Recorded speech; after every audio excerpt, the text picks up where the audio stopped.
네, 반갑습니다, 최 차장님. 네, 고맙습니다.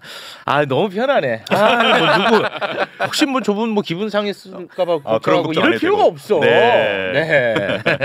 아주 편안합니다.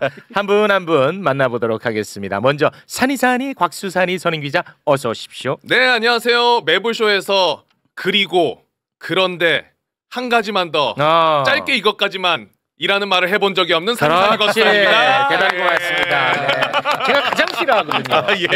예. 그래도 별로 안 문장을 일단 다 끝내고 그렇습니다 하고 그런데 하는 건 좀 나아. 그런데 끝내지 않고 바로 이어버리는 사람들은 아주 돌아버려요. 그 중간에 끊기가 쉽지가 않거든요. 예. 자, 오늘 매불쇼의 첫 출연을 하는 분입니다. 첫 출연. 친구가 왔어요. 키 작은 애들 중에는 제일 잘생겼어요. 예. 키가 저의 반토막이에요.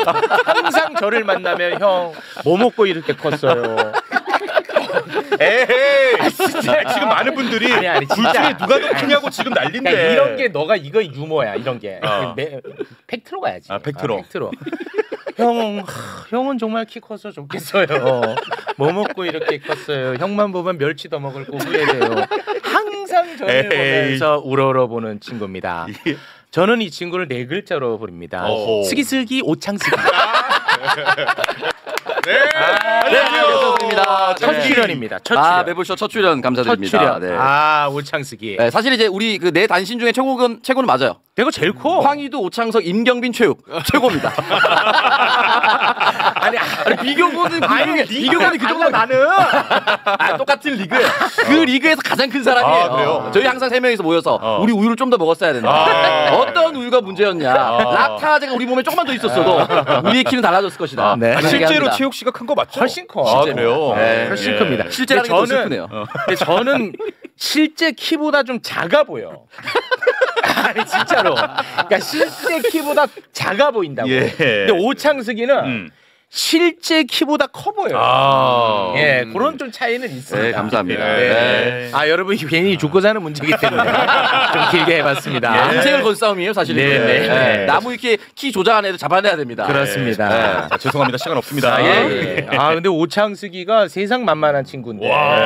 오늘 그 감투를 하나 쓰고 왔어요. 이거 정말 깜짝 놀랐습니다. 이사장님이시죠, 이사장님? 예, 포스트 장해찬. 무슨 그런 얘기를 해? 아니 전임자가 장해찬이야. 전임자가 포스트 장해찬. 그리고 지금 양복 입고 다니잖아. 하고. 청년재단 이사장이라고. 이 뭐 하는 데입니까 이거는? 이게 그 사실 이제 박근혜 유산입니다. 그래서 2015년 11월에 이제 재단이 출범이 공식됐고 올해 10주년인데 그 들어보셨던 이제 K 스포츠 재단, 미르 재단, 청년 재단 같이 만들어졌습니다. K 스포츠 미르 재단은 날라갔고요. 청년 재단은 날리기 애매하잖아요. 그렇지. 청년을 위해서 청년이 들어가 만들어졌는데 있으니까. 그 유산이 쭉 이어져 오면서 이번 정권의 첫 번째 이사장이 이제 제가 영광스럽게 됐습니다. 감사합니다. 아니, 죄송한데 이거는 매일 출근하는 거예요? 아니 비상근입니다. 비상근이고 아침에 출근하고 매일 출근하는 거 저한테는 불가능합니다. 애초에 조건이 매일 출근할 수 없다, 아침에 출근할 수 없다. 하지만 일은 열심히 하겠다. 그렇게 생각이 됐습니다. 그 월급 받아요? 없습니다. 월급 없고 의전? 의전은 조금 있죠. 뭐예요? 이사장 의전. 이사장이니까 뭐 보행기? 공식 행사장. 보행기 좋아요. 보행기 딸. 보행기 플러스 뒤에서 누가 밀어주는 사람이 있습니다. 방울 4개 인테리어 가능하고요. 지금 2개 달려있기 때문에 잘하면 2개 더 달릴 수 있습니다. 큰 행사할 때 목만 태워줍니다. 큰 행사할 때 목만 타고. 식사는 이유식으로. 조금 나오고요. 밥 먹을 수 있습니다. 야, 이 감투를 쓰고 왔어요. 사실 이제 C급으로 따지면 아마 차관급 이상으로 좀 분류가 되는데 청년재단이라는 유튜브가 있습니다. 현재 4,900명밖에 되지 않거든요. 4,900명. 이사장의 역점 사업으로 재단 유튜브로 활성화시키는 것이기 때문에 여러분 시간이 되시면 청년재단 유튜브 좋아요 구독 눌러주시면 감사드리겠습니다. 아니 이 유튜브는 이재명 정부 들어서고 새로 개설한 거예요? 아니야 그 전부터 쭉 전 이사장 뭐 한 거야? 야 4,000명이야. 4,900명이야. 진짜 4,000명이야. 아니 근데 사실 전임 이사장이 1년하고 이제 그만둬서 2년간 이사장이 공석이었습니다. 그래서 우리 직원들끼리 열심히 이제 돌렸기 때문에 이번에 제가 다시 살려서 열심히 기여를 하도록 하겠습니다. 야, 이 동영상이 600개가 넘는데 구독자 4천. 이거는 정말 조회수를 보지 마세요. 조회수를 보지 마시고 앞으로 이제 나아갈 게 중요한 거니까 앞으로 잘 만들어 보겠습니다. 지금부터가 중요하죠. 아 그렇습니다. 예. 구독해 주세요. 청년재단 이사장님 나와주셨습니다. 예, 열심히 하겠습니다. 예. 자, 그리고 보수 폭격기 신인규 변호사 박수로 맞이합니다. 예, 안녕하세요. 신인규입니다. 저는 지금 헌법 존중 TF가 정부에서 돌아가고 있지 맞아요. 않습니까? 예. 저는 이제 자체적으로 민간위원장으로 제가 좀 활동을 하려고 합니다. 그래서 저희도 법카는 없고 이전은 없지만 그렇습니다. 두 가지 일에 집중합니다. 예. 하나는 이제 공론장의 오염 청소해야 되고요. 해야 돼. 두 번째는 이제 헌법 존중 논리를 아주 전파를 좀 해야 됩니다. 그래서 제가 열심히 방송 다니면서 네. 좀 잘못된 거 바로 잡는데 네. 민간위원장으로 좋습니다. 최선을 다하겠습니다. 확실하게 그 신상 필보를 해야 돼. 그렇습니다. 그래서 오창석 이사장님과 투톱으로 가겠습니다. 저는 민간위원장으로. 민간위원장. 예, 열심히 오늘도 그 방송 나가가지고 신상 필보를 제대로 또 하고 오시더라고요. 그래서 아침에 모든 힘을 빼고 그 질을 많이 뺐어. 잠깐 졸 수도 있어요. 아침에 힘을 너무 많이 빼가지고. 그 보수 정치인이라 너무 좀 과하게 싸우더라고요. 네. 그래서 제가 좀 걱정되더라고. 너무 에너지를 많이 쏟고 와서. 적절히 안배 잘하겠습니다. 네, 고맙습니다. 자, 잔바리 친구들 왔으니까요. 잔바리 이슈부터 좀 한번 해볼까 하는데요. 근데 사실 뭐 잔바리 이슈는 아닙니다. 이게 국민의힘의 어떤 정체성을 나타내는 게 아닌가 그런 생각을 해봅니다. 네. 국민의힘의 인증 패널 그리고 이준석 퀴즈인 것 같은데 박민영 미디어 대변인. 이 윤석열 정부 때 대통령실에서 행정관으로 근무했던 사람입니다. 그런데 그야말로 처참한 인식 수준을 드러냈습니다. 한 유튜브 채널에 출연을 해서 장애인을 비하하는 발언을 해서 지금 아주 문매를 맞고 있는데요. 굉장히 좀 불편합니다. 그래서 짧게만 저희가 준비를 해봤는데 함께 듣고 오겠습니다. 진짜 이거는 쌍욕이 안 나올 수가 없어요. 김혜진은. 그럼 국민의힘에서 왜 공천 달라고 구걸을 합니까? 국민의힘에서 그 장애인 할당제로 들어오고 싶은 거예요. 근데 비례 한번 받았으면 포기를 해야지. 뭔데 지가 2번을 받습니까? 당의 녹을 먹었으면 당의 헌신을 하고 기여를 해야죠. 조금이라도 당론을 제일 많이 어기는 게 김예지예요. 저는 그런 배은망덕한 사람 처음 봅니다. 장애인 너무 많이 할당을 해서 저는 문제라고 봐요. 좀 적당히 해야 돼요. 저는 좀 전문가를 했으면 좋겠어요. 근데 저는 죄송하지만 장애인이라고 근데 본인이 장애인이라 주체성을 가지는 게 아니라 배려받는 걸 당연하게 생각하는 것 같아요. 나 이 정도로 힘들고 근데 막말로 김예지 같은 사람이 눈 불편한 거 말고는 기득권이에요. 돈 있고 학력 있고 본인이 뭐가 부족하게 자랐습니까 대체? 네, 워낙 좀 불편해서 일부만 저희가 좀 준비를 했는데 신인규 좀 아는 사람이지. 그 저랑은 이제 그 겹치진 않는데 그 계보는 비슷합니다. 계보 비슷하지. 그러니까 토론 대회인데 제가 1기 출신이고 여기가 이제 2기 출신인데 나는 국대다. 나는 국대다. 탄생은 좀 비슷하다. 그러니까 뭐 계보는 비슷하다고는 봐야 되는데 같이 활동한 적은 없으나 그래도 알긴 알죠 제가. 족보를 같이 쓰는 거죠. 근데 너무 이 발언 자체가 정말 경악스러운 발언이고 심각해. 이게 정말 장애를 가지고 공격의 수단으로 쓴다? 이게 정말 있을 수 없는 일이거든요. 그래서 저는 여기에 대해서는 정말 이제는 아까 제가 공론장의 오염을 청소해야 된다는 얘기를 그냥 한 게 아니고 정말 이런 심각한 문제들에 대해서 이제 우리가 정말 이제 명확하게 선을 긋고 이제 제도권에서 축출하는 전 이런 노력이 이제 좀 필요하지 않을까. 그러니까 이거 인구 구성상으로도 좀 문제가 되는 발언이고 정체성을 분석하는 것도 이제 문제가 되는데 인구 구성상 지금 장애인 등록 기준이 한 260만 명 정도 됩니다. 국내 인구가 5,200만으로 추산하면 나누면 20명 중 1명이 장애인인 겁니다. 네, 한 5.1% 되더라고요. 그러니까 우리 주변에 늘 만날 수 있는 분이고요. 장애인으로서 정체성을 가지고 주체성을 가지고 정치를 하시는 분입니다. 수많은 상을 받으면서 그 사람이 입증을 했고 사실은 시각장애인 국회의원이 처음은 아니에요. 네. 17대 이제 한나라당 이제 정하원 의원이라는 사람이 시각장애인으로서 최초 국회의원이 됐습니다. 그 당시에는 여러분들이 많이 들어보셨겠지만 이제 조이나 태백이와 같은 안내견 출입이 거부당했어요. 맞아요. 거부당했다가 이번에 이제 김혜지 의원이 등원을 하면서 처음으로 이제 허용이 됐었거든요. 그런 역사적 선례를 비춰봤어 보더라도 김혜지 의원은 본인의 스스로의 증명을 다 하고 있었습니다. 네. 그렇기 때문에 이걸 내가 원하는 대로 말을 해주지 않는다라고 해서 비판을 하는 것이 과연 정당한가? 정당하지 않다고 보는 거죠. 네. 그러니까 뭐 국회의원이 국민의 그 비율대로 다 할 수는 없겠죠. 네. 하지만 그러니까 얘가 지금 말하는 걸 보면은 너무 이 과대표돼 있다는 거야. 방금 얘기한 것처럼 장애인 등록되신 분들이 5.1%인데 장애인 국회의원은 1%밖에 안 됩니다. 솔직히 말하면 집단에 과대표된 거는 사실 검찰 아닌가요? 그렇죠. 네, 그런 거에 대해서는 한마디도 안 해. 그래놓고 막 비판이 일었는데도 전혀 본인이 무엇을 잘못한지 모릅니다. 페이북에 글을 올렸는데 페이북 글 잠깐 한번 일부분만 살펴볼까요? 자, 페이스북에 글을 올려서 뭐만 하면 무지성 혐오몰이하는 스테레오타입부터 벗어나야 한다. 장애인이라고 다른 집단에 비해 과대표되어선 안 되며 마찬가지로 특정인에게 과도한 특혜를 주어야 할 이유가 될 수도 없다는 거였다. 라고 글을 올렸습니다. 근데 저게 말 같지도 않은 얘기인 게 뭐만 하면은 무지성의 혐오 몰이를 한다? 네. 누가 무지성을 썼으며 누가 몰이를 했습니까? 아니 자기가 혐오 발언을 하니까 그 혐오에 대해서 지적을 하고 공론장에서 배제돼야 된다 이런 주장을 하는 건데 여전히 반성이 없는 거예요. 맞아요. 그리고 아까도 그 문구 그대로 보십시오.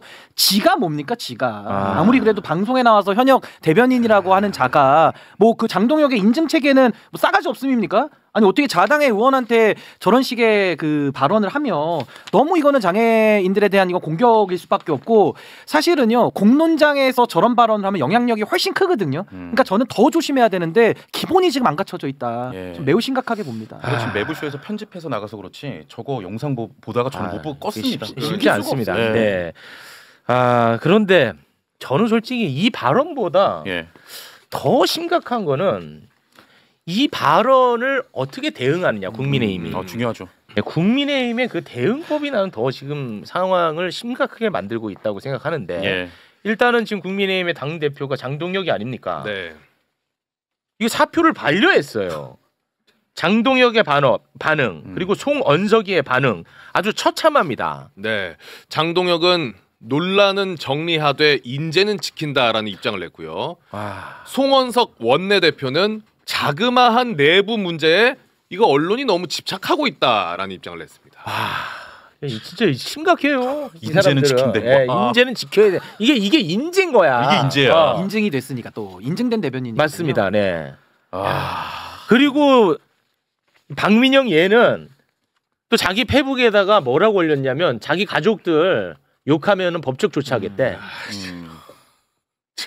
그리고 얼마나 웃기냐면 장애인 혐오라고 이야기하는 거 이거 형사처벌의 대상이래. 아니 자기들이 말을 할 때는 표현의 자유를 꼭 운운하고요. 심각하다니까. 본인에 대해서 혐오 표현에 대한 지적을 받으면 또 법적 대응을 해요. 아니, 세상에 이런 모순이 어디 있습니까? 저는 지금도 저 송원석 원내대표 이걸 작은 일이라고 표현하잖아요. 네. 아니 계엄 때도 불법 계엄 일어났고 내란 일어났는데 홍준표라는 정치인이 한밤에 해프닝이다 이런 식으로 축소하지 않았습니까? 그렇습니다. 저는 그 DNA가 여전히 남아있기 때문에 저 당은 없어질 운명이고 전 없어져야 저는 국익에 부합되는 거 아니냐. 너무 지금 심각한 해악들을 정당화시키고 있다. 저 그렇게 봅니다. 전 보수 정당에서 자그마한 일이라고 치부하는 것 자체가 그동안 비례대표를 구색 맞추기용으로 썼다라고 스스로 증명하는 겁니다. 실제로 장애인들의 이야기를 듣는 것이 아니라 우리가 이런 사람도 데려와서 저변 확대하고 다양성을 존중하는 정당으로 보이기 위한 사실상의 액세서리 취급했다는 걸 자인하는 셈이거든요. 맞아. 사실 그동안 보수 정당에서 돌이켜보면 이자스민 의원이라든지 아까 제가 말씀드렸던 정화훈 의원이라든지 굉장히 파격적으로 비례대표를 배치하거나 의원을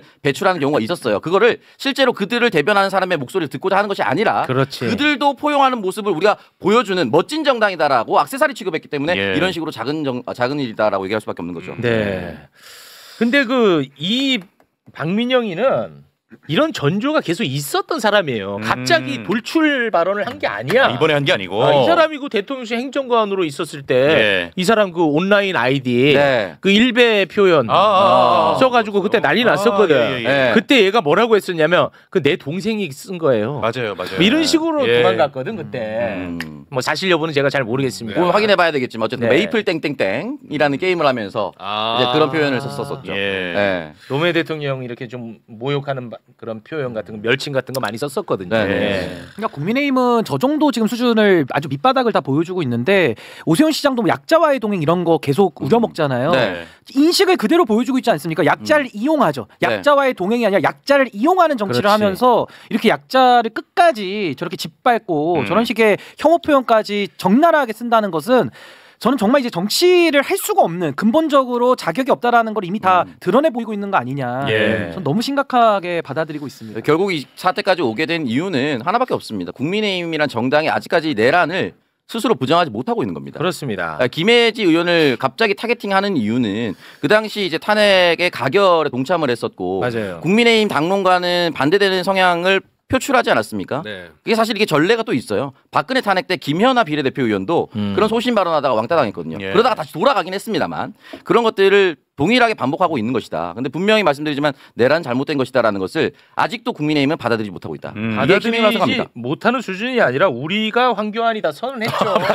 네. 그랬죠. 네. 자, 그런데 거기서 멈추지 않습니다. 이번에는 서부지법의 폭동. 그 배후에 전광훈이 있다고 우리는 지금 의심하고 있습니다. 그렇죠. 지금 수사 대상자입니다. 전광훈이. 오늘 경찰 출석했어요. 예. 그런데 장동혁이가요. 또 유튜브에 나가가지고 이들과 또 연대해야 된다. 이런 얘기를 했습니다. 황교안을 넘어서. 이제 이거 뭐 완전히 색깔을 완벽하게 지금 드러내고 있어요. 예. 뭐 중도 확장 개나 줘라. 우리는 지금 황교안, 전광훈 이런 연대도 아직 미완에 그쳐 있다. 이런 식의 발언을 했거든요. 함께 듣고 오겠습니다. 고영주 대표가 계시는 자유민주당이나 조원진 대표가 있는 우리 공화당이나 또는 뭐 구주화 변호사가 있는 자유통일당이나 또는 황교안 대표가 있는 자유와 혁신당이나 이런 당과 내년 지방선거를 앞두고 연대를 할 수 있나? 그러면 할 수 있다면 어떻게 가능한가? 이런 걸 좀 궁금해하십니다. 저는 국민의 힘만 가지고 우리 이 힘만 가지고 싸우는 것은 어렵다고 생각합니다. 모일 수 있는 모든 우파들은 함께 모여서 이재명 정권이 가려고 하는 이 체제 전복 그리고 사회주의 체제로 가려고 하는 독재 체제로 가려고 하는 이것을 막기 위해서는 모두 다 함께 연대할 수 있어야 된다. 더 중요한 건 지금은 중도 확장도 중요하겠지만 우리 이재명 정권에 반대하고 이재명 정권과 맞서 싸워야 된다라고 하는 모든 우파 시민으로 확장하고 연대하는 것도 지금 다 끝나지 않았고 거기로 확장하기도 우리는 지금 버겁습니다. 이제는 뭐 방법이 없는 것 같아. 이제는 제가 얘기했죠. 제가 2년 전에 보수의 종말이라는 책을 괜히 쓴 게 아니고 지금 그대로 이제 종말 태클을 타고 있는데 우파 얘기하는데 무슨 우파입니까? 내란 동조파, 내란 옹호파라고 불러야죠. 이거는 뭐 좌우의 개념, 어떤 철학이나 이념이 아니고요. 저는 요즘에 제가 방송 다니면서 이게 토론을 많이 하지 않습니까? 너무 불편한 게 최근에도 뭐 항소포기 논란 있을 때 내란을 전제로 해서 벌어진 사건과 내란 없이 합법적인 정부에서 벌어진 일을 똑같이 놓고 토론해요. 저 그게 너무 불편하거든요. 아니 내란에 있을 때 내란을 평가할 때 우리가 토론이 가능합니까? OX로만 평가를 해야지 내란을 놓고 중간지대 정도가 있어라는 표현을 할 수가 없는 거거든요. 그렇습니다. 지금 너무 지금 우리 한국 사회가 이 내란에 대한 이제 12.3 불법계엄도 이제 1년이 곧 다가오는데 너무 지금 관대해져 가고 있다. 전 여기에 대해서 신발끈을 정말 조여매고 내란에 대한 평가를 명확하게 해야 된다. 전 그러면 그럴수록 장동혁의 저 지금 평가의 값어치도 없는 저 정치 행위가 저는 반드시 저는 국민들의 힘에 의해서 뿌리 뽑힐 것이다. 저는 생각합니다. 그 장동혁 발언을 보면 이제 우리가 맞서 싸워야 된다. 우리가 중도 확장하는 것보다 지금 내부 결속을 다져야 된다는 단어를 전부 나는으로 바꿔야 돼요. 나는으로. 사실 이제 장동혁 대표 같은 경우 내후 외환인데 예를 들어서 이제 TK에 지역의 맹주라고 하면 이제 주호영 의원 같은 사람도 있습니다. 선수도 높고 해당 지역구의 그립감도 세고 심지어 이 사람 이제 영남대거든요. 여러분 이제 뭐 서울 연고대 이런 좋은 학벌 가진 분들이 TK에 가서 깃발 꽂고 당선이 되는데 그런 사람들이 내려가서 구청장이 이렇게 쉽게 되지 않아요. 내가 잘났는데라고 얘기한 것보다 그럼 네가 뭐 어쩌라고 뭐 이렇게 돼요. 그러면 지역의 맹주들의 입김에 의해서 내년 지방선거 공천의 향배가 왔다 갔다 해요. 그러니까 이 사람들이 현재 장동혁 대표를 인정하고 있지 않습니다. 그러다 보니까 장동혁 대표가 손을 잡을 수 있는 보수 바운더리 내에서 세력은 극우 세력밖에 남지 않는 거예요. 그래서 나는 중도 확장을 못하고 당신들 같은 사람들과 가야만 내 입지가 흔들리지 않는다. 지금 이 상황인 거거든요. 그래서 이 사람은 원래 당선되고 일부 기자들한테 나는 하루에 1도씩 돌아서 중도로 갈 거다라고 얘기했어요. 맞아요. 근데 그렇게 하지 못하는 이유가 뭐냐? 주호영 같은 사람들이 저 인간 취급하지 않거든요. 당대표 취급을 하지 않고 그러면 거기서 TK에서 힘을 못 얻으면 국민의힘 당대표로서 할 수 있는 게 아무것도 없습니다. 그럼 어떻게 해야 되냐? 저변 확대를 위해서 결국은 다시 극우의 심장으로 들어갈 수밖에 없는 그게 핵심이라고 봅니다. 지금은 우리가가 아니고 장동혁 내가 중도 확장할 수 없는 시기다라고 보시는 게 정확할 것 같습니다. 오창석이 좀 들을만하네. 이사장님 사장 남천동 임경빈의 이제 과외를 받고 와가지고 지금 빨리 카톡이 안 옵니다. 다음 이슈에 카톡 대답이 안 와요. 다음 이슈 쉬어요. 내가 항상 너한테는 두 번째로 물어볼게. 이거 첫 번째 물어보면 안 돼. 임경빈의 답이 바로 와야 되거든요. 그렇지. 아니 근데 제가 살만 조금 더 붙이자면 모든 정치 세력들 중에 안 될 때 나오는 게 통합이거든요. 그러니까 통합자 들어간 정당들이 다 선거에서는 져요. 그러니까 지금도 장동혁 마찬가지입니다. 마음 같아서는 뭐 중도 통합까지 다 하고 싶겠죠. 기회주의자까지 다 땡기고 싶겠죠. 근데 이게 기회주의자를 땡기려고 해도 지금의 장동혁 윤어게인 스탠스에서는 붙을 수가 없는 거예요. 그러니까 지금의 저 국민 국민의힘이라는 집단은 지붕은 같이 쓰고 있지만 저 안에도 지금 장동혁과 지금 한동훈 이쪽으로 나눠져 있기 때문에 불가피하게 지금 황교안 쪽으로 더 갈 수밖에 없는 네. 저런 상황적인 이유가 있는 겁니다. 황교안으로 가냐? 또 이런 얘기를 들으면은 지금 마치 이제 그런 싸움이 있다 보니까 내부에서 네. 그럼 그렇게 되면 한동훈은 마치 상식파인 것처럼. 그렇죠. 내가 그게 제일 고통스럽거든. 네. 근데 그게 진짜 힘들어요. 아니 사실은 이제 내란을 가담한 것으로 보이는 추경호나 네. 아무 말도 안 하고 있는 한동훈이나 50모 100모입니다. 50보 100보입니다. 50모 뭐라고? 100모. 의도가 있는 것 같은데. 뭘 심었나요? 그런 단어는 없으니까 너무 적지 않나, 100보다. 50보 100보. 거기서 거기다라는 말씀 드리고 싶다는 거예요. 외모 쪽으로 하면 안 전혀. 돼. 전혀 그런 단어 이상하거든. 없으니까. 네, 그런 단어 없으니까요. 공직에 가셨는데 너무 그렇게 가면 안 됩니다. 네 이사장이잖아요. 예. 넥타이가 멋있으세요. 맞습니다. 그런 건 이제 넥타이를 벗고 하시기 바랍니다. 예. 끝나고 행사 바로 가야 되거든요. 예. 자, 그러면 바로 미친 윤석열 이야기로 좀 한번 넘어가 볼까 하는데요. 하여튼 이게 아무것도 모르는 윤석열이 일도 제대로 하지 않고 모든 일은 다 벌려놓고 책임도 지지 않고 그러니까 요런 애들은 그냥 세상에 아는 게 없으니까 무식하게 막 하는 것 같아. 그렇죠. 1월 3일 체포영장 집행 실패 한번 하지 않았습니까? 그렇죠. 그때 실패하고 나서 1월 11일 윤석열이가 경호처 직원들을 불러가지고 점심을 먹었어요. 그런데 그때 점심 식사 자리에 함께 했던 경호처 부장이 이번에 법정에 나와서 그때 윤석열이가 한 말을 메모를 근거로 본인이 메모를 다 해놓은 거야. 메모를 근거로 해서 법정에서 증언을 했는데 윤석열이는 진짜 미친놈인데 진짜 대단히 미친놈이다. 그 일부만 좀 소개를 한번 해주실까요? 자, 식사를 한 1시간 반가량 했다고 하고요. 거기서 들은 이야기가 메모를 한 겁니다. 밀고 들어오면 아작난다고 느끼게 위력 순찰을 하고 언론에 잡혀도 문제없다. 총 같은 거 다 잡혔죠. 그래서. 네. 그리고 여기는 미사일도 있다. 들어오면 위협 사격하고 부셔버려라. 라는 이야기를 했다고. 미사일도 있다고? 예. 그리고 이 경호부장이 추가적으로 얘기한 게 밥 먹는 자리가 내가 윤석열 바로 맞은편이어가지고 집중해서 들을 수밖에 없었다까지도 붙였습니다. 네.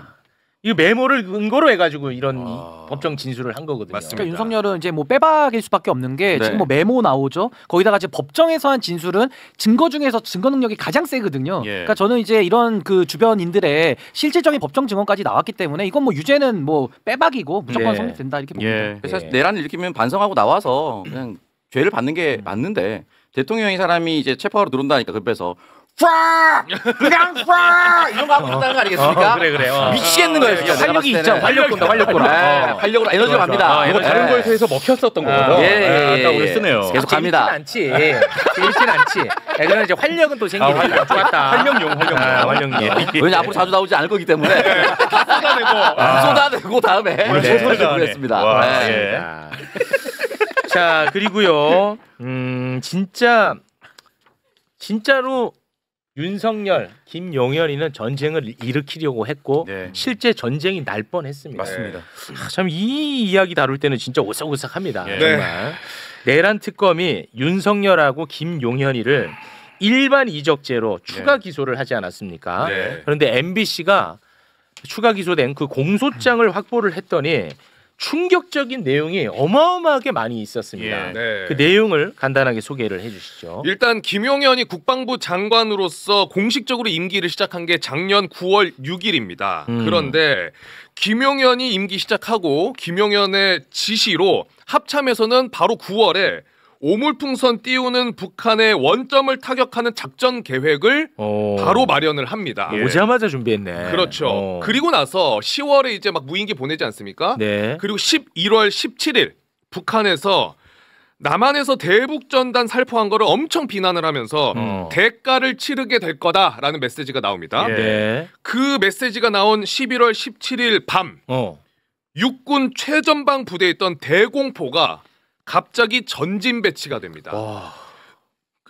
그리고 새벽에 실제로 전진 배치돼 있는 상태에서 새벽에 북한에서 오물풍선이 날라와요. 날라왔어. 그랬더니 김용현이 그 새벽에 합참에 있는 지휘 통제실을 찾아가지고 오물풍선 쏴라. 타격해라. 라고 지시를 합니다. 그래서 육군 1군단과 3군단이 바로 30mm 대공포 발사각을 쫙 높여가지고 고각 발사를 위해 조준까지 합니다. 와. 그런데 다행인 건 합참에서 만료해가지고 발사까지는 안 되었던 거고 그리고 열흘 뒤인 11월 28일 날 북한이 다시 오물풍선을 쏘니까 김용현이 또 합참한테 격추해라라고 지시합니다. 하지만 이것도 다행히 실행까지는 가지 않았죠. 그리고 이후에도 계속 원점 타격을 김용현이 이야기를 했는데 합참에서는 뭐 NSC나 국회에 보고해야 된다 이런 절체를 대면서 행동에 안 나섰고 그 지시를 이제 따르지 않았어. 합참에서 그러니까 이제 김용현이가 이 새끼들 합참이 자기 마음대로 안 되는 거야. 그러니까 자기의 후배 이승호 합참 본부장을 따로 부릅니다. 육사 후배입니다. 불러가지고 또 지시를 해버립니다. 이승호 당시 합참 작전본부장을 불러가지고 야 원점 타격 지시 보고만 하면 내가 직접 지휘권을 행사하겠다. 와. 너가 그냥 나한테 다이렉트로 타격해달라고 보고해라. 와. 근데 천만다행인 게 이승우가 야, 이 사람이 진짜 큰일 날 사람이다 라고 해서 그때부터 지시를 안 따랐고요. 근데 더 큰일 날 뻔한 거는 그 이후에 만약에 11월 28일 이후에 오물풍선 만약에 내려왔잖아. 또 내려왔으면. 그럼 진짜로 심각할 뻔했는데 그 이후로 북한에서 안 보낸 거야. 진짜 다행이에요, 진짜. 진짜 천만다행이라니까. 근데 정말 더 무시무시한 거는 이 김용현이가요. 경호처장이었잖아 원래는. 경호처장 시절부터도 북한에 무인기를 보내가지고 북한의 도발을 유인하려 했다. 이게 이번에 또 거기 안에 들어있었던 내용이거든요. 아예 군에 대한 지휘권, 지시권이 아예 없어요. 김용현이는. 그런데 그때부터 갑자기 박한수 육군 참모총장에게 드론 사령관으로 야 김용대 앉혀. 드론 사령관? 드론 사령관으로 앉혀. 지시를 한 거야. 그거 김용현이 지시를 한 거예요? 경호처장이 장관도 아니고. 그러니까 드론 무인기에 대해서 경호처장일 때부터 뭔가 준비를 했던 것 같아. 그리고 김용대는 김용현 처장을 3차례 만나서 무인기 관련해서 논의를 했습니다. 그리고 김용대로부터 김용현 경호처장은 군사 기밀까지도 받습니다. 소개해 주시죠. 김용대 드론 작전 사령관한테 경호처장인 김용현이 용대야 무인기에 뭐 달아가지고 떨어뜨릴 수 있다면서 이렇게 물어봅니다. 그랬더니 김용대가 군사 기밀인 드론 작전 보고서랑 전투 실험 결과 보고서를 경호처장한테 보내줍니다. 와, 이거 완전 다 불법이거든요. 그렇죠. 당연하죠. 다 불법입니다. 싹 다. 근데 2024년 10월 11일에 북한에서 이 남한이 무인기 침투시켰다고 난리를 칩니다. 그러자 국회에서 김용현이한테 이 부분을 막 추궁해요. 맞아요. 근데 김용현이는 이제 막 부인을 하죠. 말도 막 계속 바뀌고. 그러자 이제 김용현이가 비화폰으로 윤석열한테 전화까지 합니다. 그리고 막 전화 통화를 뭘 했는지 모르겠지. 아마 근데 무인기 관련해서 서로 이야기를 했겠지. 그런데 무인기 작전과 관련해서 김용현이가 은폐 삭제 지시를 합니다. 맞습니다. 다음 날 바로 김용대한테 전화해가지고 무인기 평양 추락한 거 요거 사실 은폐해라 라고 이야기를 하고요. 김용대는 그걸 받아가지고 밑에 또 대대장한테 무인기 요거 훈련 과정에서 잃어버린 걸로 일지를 조작해라 라고 하고요. 이렇게 내려오니까 당시에 해병 대원들은 있을 리가 없죠. 평양에 있는데 무인기가. 평양이 떨어졌잖아. 그런데 그거를 수색 작전까지 합니다. 해병대원들은 모르죠. 위에서 지시가 내려오니까. 야, 이거 진짜 전쟁 날 뻔했어. 진짜 너무 충격적인 게, 그러니까 이적죄, 그러니까 외환죄 관련된 내용도 충격이지만, 아니 경호처장은 군에 대한 사무를 보고받을 수가 없고 지시할 수가 없는데 다 위법적으로 불법으로 했다는 거고, 국방부 장관으로 가서도 국방부 장관은 군 정권이 있는 거지 군 영권은 합참 의장에게 있는데 지금 이런 뭐 포를 쏴라 이런 것도 지금 김용현이가 다 시킨 거예요. 이 자체도 다 위법한 겁니다. 거기다가 저는 더 충격적인 게 이 김용대 드론 작전 사령관 초반에 특검에서 영장 청구했을 때 영장 기각 나온 사람이거든요. 맞아요. 이렇게 깊숙이 연루된 사람이 어떻게 영장이 발부가 안 될 수가 있습니까? 저는 정말 이 사법부에 대해서 다시 한번 이거는 문제를 제기할 수밖에 없는 그 사안의 중심에 저는 김용대가 있다고 봅니다. 진짜 전장한 게 다행이다. 진짜 큰일 날 다행입니다. 뻔했어. 진짜. 근데 이런 상황을 북한에서도 어느 정도 이제 감지를 해가지고 그 도로도 막 끊고 그랬던 거 아닌가 싶어요. 철도. 그러니까 진짜 천만 다행입니다. 정말 이 엄벌에 쳐야 돼. 여기에 대해서는 뭐 오창석이가 뭐 특별히 뭐 첨언 안 해도 될 것 같습니다. 시간이 없으니까요. 카톡도 다 도착 안 했고. 예, 그러니까. 기가 죽었어요 지금. 나는 왜 이렇게 기가 죽었는데 카톡이 좀 안 오고 있습니다. 티타임 하고 있는 것 같습니다. 네. 자, 최상무기 이야기를 잠깐 좀 해보겠습니다. 예. 그야말로 뭐 제 관점에서는 가장 교활한 고위공직자의 표본이 나는 최상무기 아닐까 싶습니다. 예. 한덕수 재판에 증인으로 나오라고 요구를 했는데 이 최상무기는 완전 묵묵부답 출석하지 않았어요. 네, 전화 안 받아버렸죠. 그렇습니다. 그런데 이진관 판사 호락호락하지 않잖아요. 네. 원리 원칙대로 해버리니까 최상무기 기어 나옵니다. 네. 그러니까 이것도 꼴보기 싫은 거야 나는. 아 그렇죠. 이진관 판사가 정말 엄정하게 하니까 또 나 기어 나와요. 예, 그러네요. 예, 그런데 기어 나와가지고 진짜 최악의 모습을 또 보여줍니다. 일단 그동안 최상무기는 자신의 죄를 덮기 위해서 그 중요한 개헌 문건 받지 않았다고, 받았는데 보지 않았다고 이야기하지 않았습니까? 바로로 3번 접고. 나 그 볼 때마다 민망해 내가. 이 사람 배울 만큼 배우고 고위공직자 대통령 권한대행까지 했는데 그 민망한 모습 이거는 무조건 봐야 됩니다. 다시 한번 보고 옵니다. 그 문건 어떻게 접어서 호주머니에 넣으셨습니까? 접은 상태에서 받았습니다. 어떻게 가로로 접었습니까? 세로로 접었습니까? 설명을 드리기는 그런데 아니 그래서 형태로 접었습니다. 그러면 요거부터 이제 애드립입니다. 애드립. 접혀 있는 상태가 세로입니까? 가로입니까? 가로입니다. 이겁니까? 아니요. 가로로 2번 정도. 거짓말.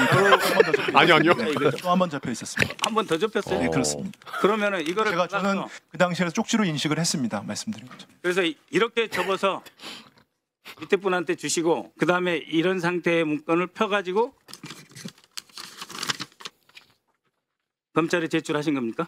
제가 제출하지 않았습니다. 아니 그러니까 이렇게 폈을 거 아니에요? 아니, 제가 피지 않았습니다. 저는 그러니까 제출한 상태에서 이렇게 접혀진 흔적이 없어요.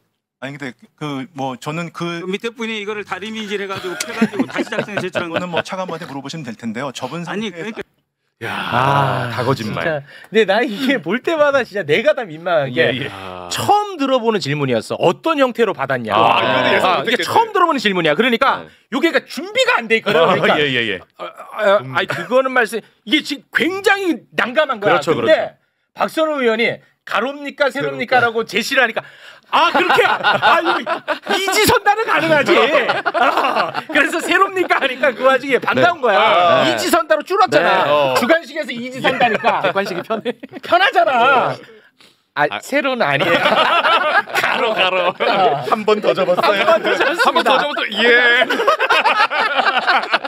길을 제시해 주니까 신나가지고 얘기를 하는 거야. 진짜 그러네. 객관식 나오니까 지금 미치는 거야. 객관식은 내 세상이니까. 그렇죠. 그런데 우리는 저 말을 당시에도 물론 믿지 않았지. CCTV가 나와 버렸네. 그렇죠. CCTV 보고 옵니다. 빡빡합니다. 아예 접히는 적이 없죠. 좀 지나치게 빳빳하죠. 계속 봅니다. 계속. 와 저렇게까지 보나? 저 외우는 거거든요. 한 번 접힌 종이는 저렇게 빳빳하게 설 수가 없어요. 그렇죠. 집중력이 좋으시네. 잘 읽으시네. 이거를 이렇게 봅니다. 그렇습니다. 집중해가지고. 긴박한 순간이니까. 그렇습니다. 자 그러면 이제 거짓말이 다 들킨 상태에서 법정에 나온 거 아닙니까? 야, 그럼 이거를 나는 어떻게 소화할까가 진짜 좀 궁금했거든. 거짓말이 다 들킨 상태에서 난감하잖아. 자, 이 정말 대단한데요. 최상무기는 다 기억 안 나는 걸로 스탠스 잡고 왔어. 그런데 딱 하나 기억나는 게 있어. 내가 대통령한테 개헌 반대한 거는 다 기억이 나는 거야. 완벽하게. 그 얘기를 중간중간에 계속 쑤셔놨습니다. 진짜 웃기더라고. 다 기억 안 나는데 내가 몇 번 들어갔는지도 기억 안 나고 저때 뭐 했는지도 모르겠고 나 기억이 다 안 나. 근데 중간중간에 제가 대통령한테 개헌에 대해서는 반대했습니다. 계속 쑤셔놨습니다. 중간중간에. 그거는 기억이 또 다 나요. 그 장면 함께 보겠습니다. 증인은 계속 뭔가를 읽어보시는 것 같고. 네, 전 뭐 잘 모르겠습니다. 기억이 나지 않습니다. CCTV를 나중에 이제 제가 확인을 해보면서 제 기억하고 다른 부분이 너무 많아서 좀 당황스러웠었습니다. 제 기억이 정확히 나질 않습니다. 또 대통령이 나오실 때 제가 좀 일어서서 반대를 저런 거 했었는데 일어서서 이게 그러니까 집무실에서 말씀드리고 나서 그 다음인 줄 알았거든요. 그런데 저 CCTV 보니까 또 순서도 바뀌어 있습니다. 저는 지금 안경 쓰고 있지만 저 때 안경을 안 쓰고 있습니다. 기억력. 디테일. 전 안경을 안 쓰면 거짓말의 디테일. 뭐 보이긴 보입니다만은 글씨 같은 거를 굉장히 애써서 봐야 보이는 상황입니다. 그래서 제가 무슨 업무적으로 뭐 할 때면 안경을 쓰고 다닙니다. 기억이 안 날 수는 있습니다. 안 날 수 있는데 뭔가 객관적인 상황하고 명확하게 다르게 적극적으로 진술하시는 거는 저희가 의심해 볼 수밖에 없습니다. 입장을 바꿔도 그렇지 않겠습니까? 네. 정인의 네. 어떤 책임을 경감시키거나 뭐 대행 체제 유지하기 위한다든지 이런 다른 목적이 있어서 그렇게 대답하신 거 아닙니까? 네. 글쎄요, 뭐 그래. 저 때는 그냥 기절하는 방법밖에 없어요. 더 이상 방법이 없어. 그 기절 안 된다고 울거나. 아니면 본인 퍼스널 컬러 찾든가. 그 방법밖에 없습니다. 야, 진짜 너무 비루하지 않습니까? 아니 그러니까 CCTV 나온 게 결정타였고 그리고 지금 최상무 입장에서는 아니 그 전에는 더 기억이 휘발되기 전인데 국회 나왔을 때는 뭐 가로로 접은 것까지 다 기억하잖아요. 네. 근데 이제 와서 또 다 기억 안 난다. 그러니까 이게 전형적인 지금 말장난하고 있고 최상목이 저 문건을 안 봤다고 주장해야 될 이유는 있었겠죠. 네. 그래야지 내란 거 자기는 무관한 사람이 그렇습니다. 되니까. 근데 그 거짓말이 다 드러나면은 아니, 잘못했다라고 얘기하는 게 지금에서는 최상목의 모범 답안인데 끝까지 기억나지 않는다고 저렇게 비양심적으로 임하는 걸 보면서 아, 최상목이 저런 인간이구나. 그렇습니다. 그런데 이 최상목에 대한 평가가 조금 헷갈리는 분들이 많을 거예요. 왜냐하면 개헌 문건을 보는 최상목의 모습 그리고 저기 있다가 또 가가지고 F4 회의를 또 개최하지 않았습니까? 그렇죠. 개최한 모습 그리고 대통령 권한대행 시절에 헌법재판관을 임명하지 않은 최상목의 모습 이런 것들을 보면은 개헌에 동조한 것 같아. 맞죠? 네. 그런데 계엄에 또 반대했다는 말을 했다는 거야. 그러니까 이 참 헷갈립니다. 과연 최상무기가 계엄에 동조한 놈인가, 계엄에 반대한 놈인가 이렇게 헷갈려하는 분들이 간혹 계셔요. 간혹. 그런데 요 상황을 그냥 한마디로 깔끔하게 정리한 사람이 있었습니다. 송미령 장관이 법정에 나와서 그냥 길게 얘기도 하지 않아요. 짧게 한마디로 정리했어요. 최상무기에 대해서 함께 보시죠. 그리고 나서 이제 최상목 부총리, 조태열 장관, 조기용 장관이 이제 퇴실을 했던 건 기억이 나십니까? 기억납니다. 이렇게 서명 문제로 막 조금 논쟁이 있었고 그 상황에 대해서 한번 설명해 주시겠습니까? 저 부총리가 그 입구 쪽에 서서 제가 일은 하겠다. 근데 서명은 못 하겠다. 이거야. 말씀을 하셨습니다. 이거야 최상목. 이거 깔끔하다. 깔끔한 거야. 깔끔하다. 이게. 일은 하겠다. 일은 하겠다. 하지만 서명은 심지어 저거는 그 증인으로 나온 박상우 전 장관도 똑같이 이야기했어요. 그러니까 요거야 최상목이. 최상목 다운 처신이에요. 최상목 저랬을 것 같았거든요. 영원한 세모, 영원한 세모, 기회주의, 권력 추종. 그렇습니다. 최상목 다운 그러니까 처신입니다. 이 같은 캐릭터 한덕수와 최상목이 만나니까 서로가 또 서로를 싫어하는 것 같아요. 동등세모도 늘 있습니다. 쟤도 똑같이 빠져나가려고 서명은 안 하는데 그러니까 눈앞에서 시키니까 무서우니까 일단 따르긴 해야 되겠고 만에 하나 이 계엄이 성공했을 경우에 나의 지위와 불안이 있으니까 눈앞에서 시킨 대로 하는 거죠. 짜증이 났겠죠. 둘 다 좀 미끌미끌한 삶을 살아왔는데 둘이 만난 거야. 둘이 미끌미끌한. 이 새끼 잡으려고 했는데 쑥쑥 빠져나가. 와 요놈은 아주 둘이 안 붙지. 계속 막. 그러니까 서로가 서로를 미워해. 내가 볼 때는 서로가. 마치 술자리에서 저 둘 붙여놓으면 에헤이 내가 할게. 계속 내가 한다. 에헤이 형님 잠깐만. 에헤이 이런 느낌. 최상목 답답. 최상목 정말.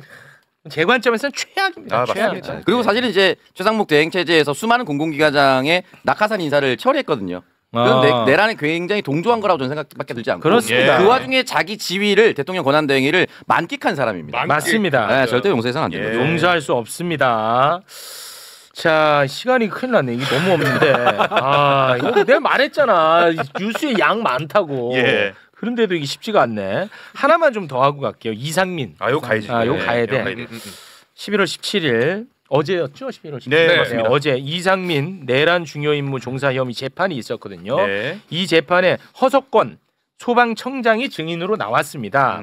언론사 단전 단수에 대해서 이 허석권 청장이 처음으로 아주 구체적인 증언을 했거든요. 일단은 이상민하고 한 1분 30초 통화했다고 얘기를 했습니다. 네, 밤 11시 37분에 이상민과 1분 30초간 통화했다. 그렇습니다. 자 그리고 통화 내용에 대해서도 구체적으로 이야기를 했는데요. 소개해 주시죠. 이상민이 허석권 청장에게 소방청이 단전 단수 요청 받은 거 있냐라고 해서 없습니다라고 답을 하니까 잘 들어 MBC, JTBC, 한겨레, 경향, 뉴스공장 24시 경찰이 그곳에 투입된다. 연락하면 서로 협력해가지고 조치 취해라. 빠른 말투로 이야기를 했다. 그렇습니다. 이 통화 관련해서 호석권 소망청장이 또 한 이야기가 있거든요.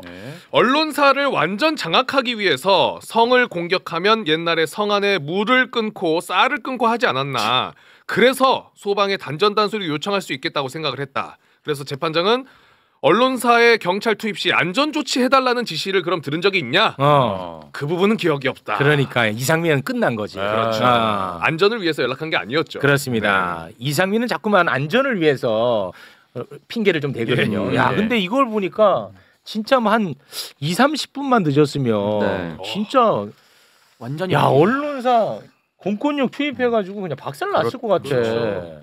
그 생각보다 아찔한 상황이었고 계엄 당일에 이제 전 생방송 중이었으니까 그 당시에 이재명 당대표가 라이브를 켜고 국회로 와달라고 얘기하지 않았으면 이게 진짜 빨리 정리가 되지 않았을 수 있다. 사실은 그 라이브 방송을 외신 기자들이 즉각적으로 받았거든요.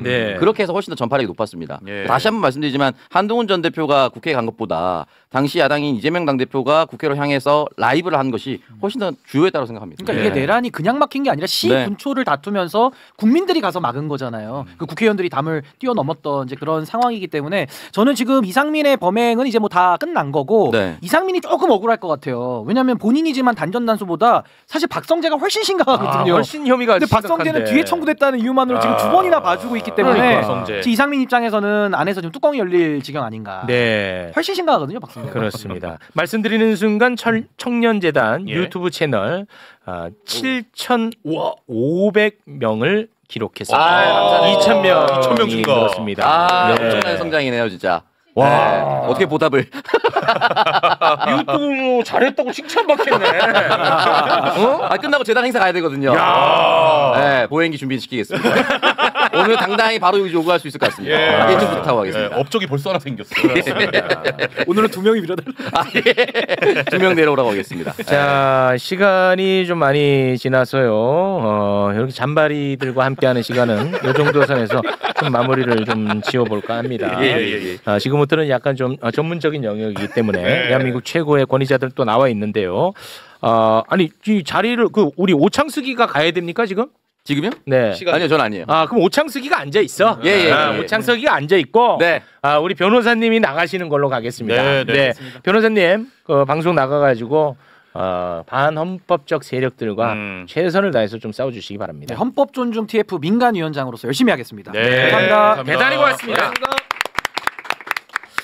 자, 관봉권 띠지 분실 그리고 쿠팡 불기소 외압 의혹 이 두 사건은 이제 상설특검에서 수사한다고 하니까 어느 정도 좀 한시름 났거든요. 이 두 사건은. 자, 그런데 이제 문제는 대장동 조작 수사 의혹. 이거 심각하잖아. 이 의혹자를 내가 언제까지 붙여야 될지 모르겠어. 그 녹취 조작한 거 맞잖아. 맞죠. 맞지. 들었고. 그리고 대북 송금 조작 수사 의혹. 이 두 사건 관계자들에 대한 수사 이거 빨리 진행이 돼야 됩니다.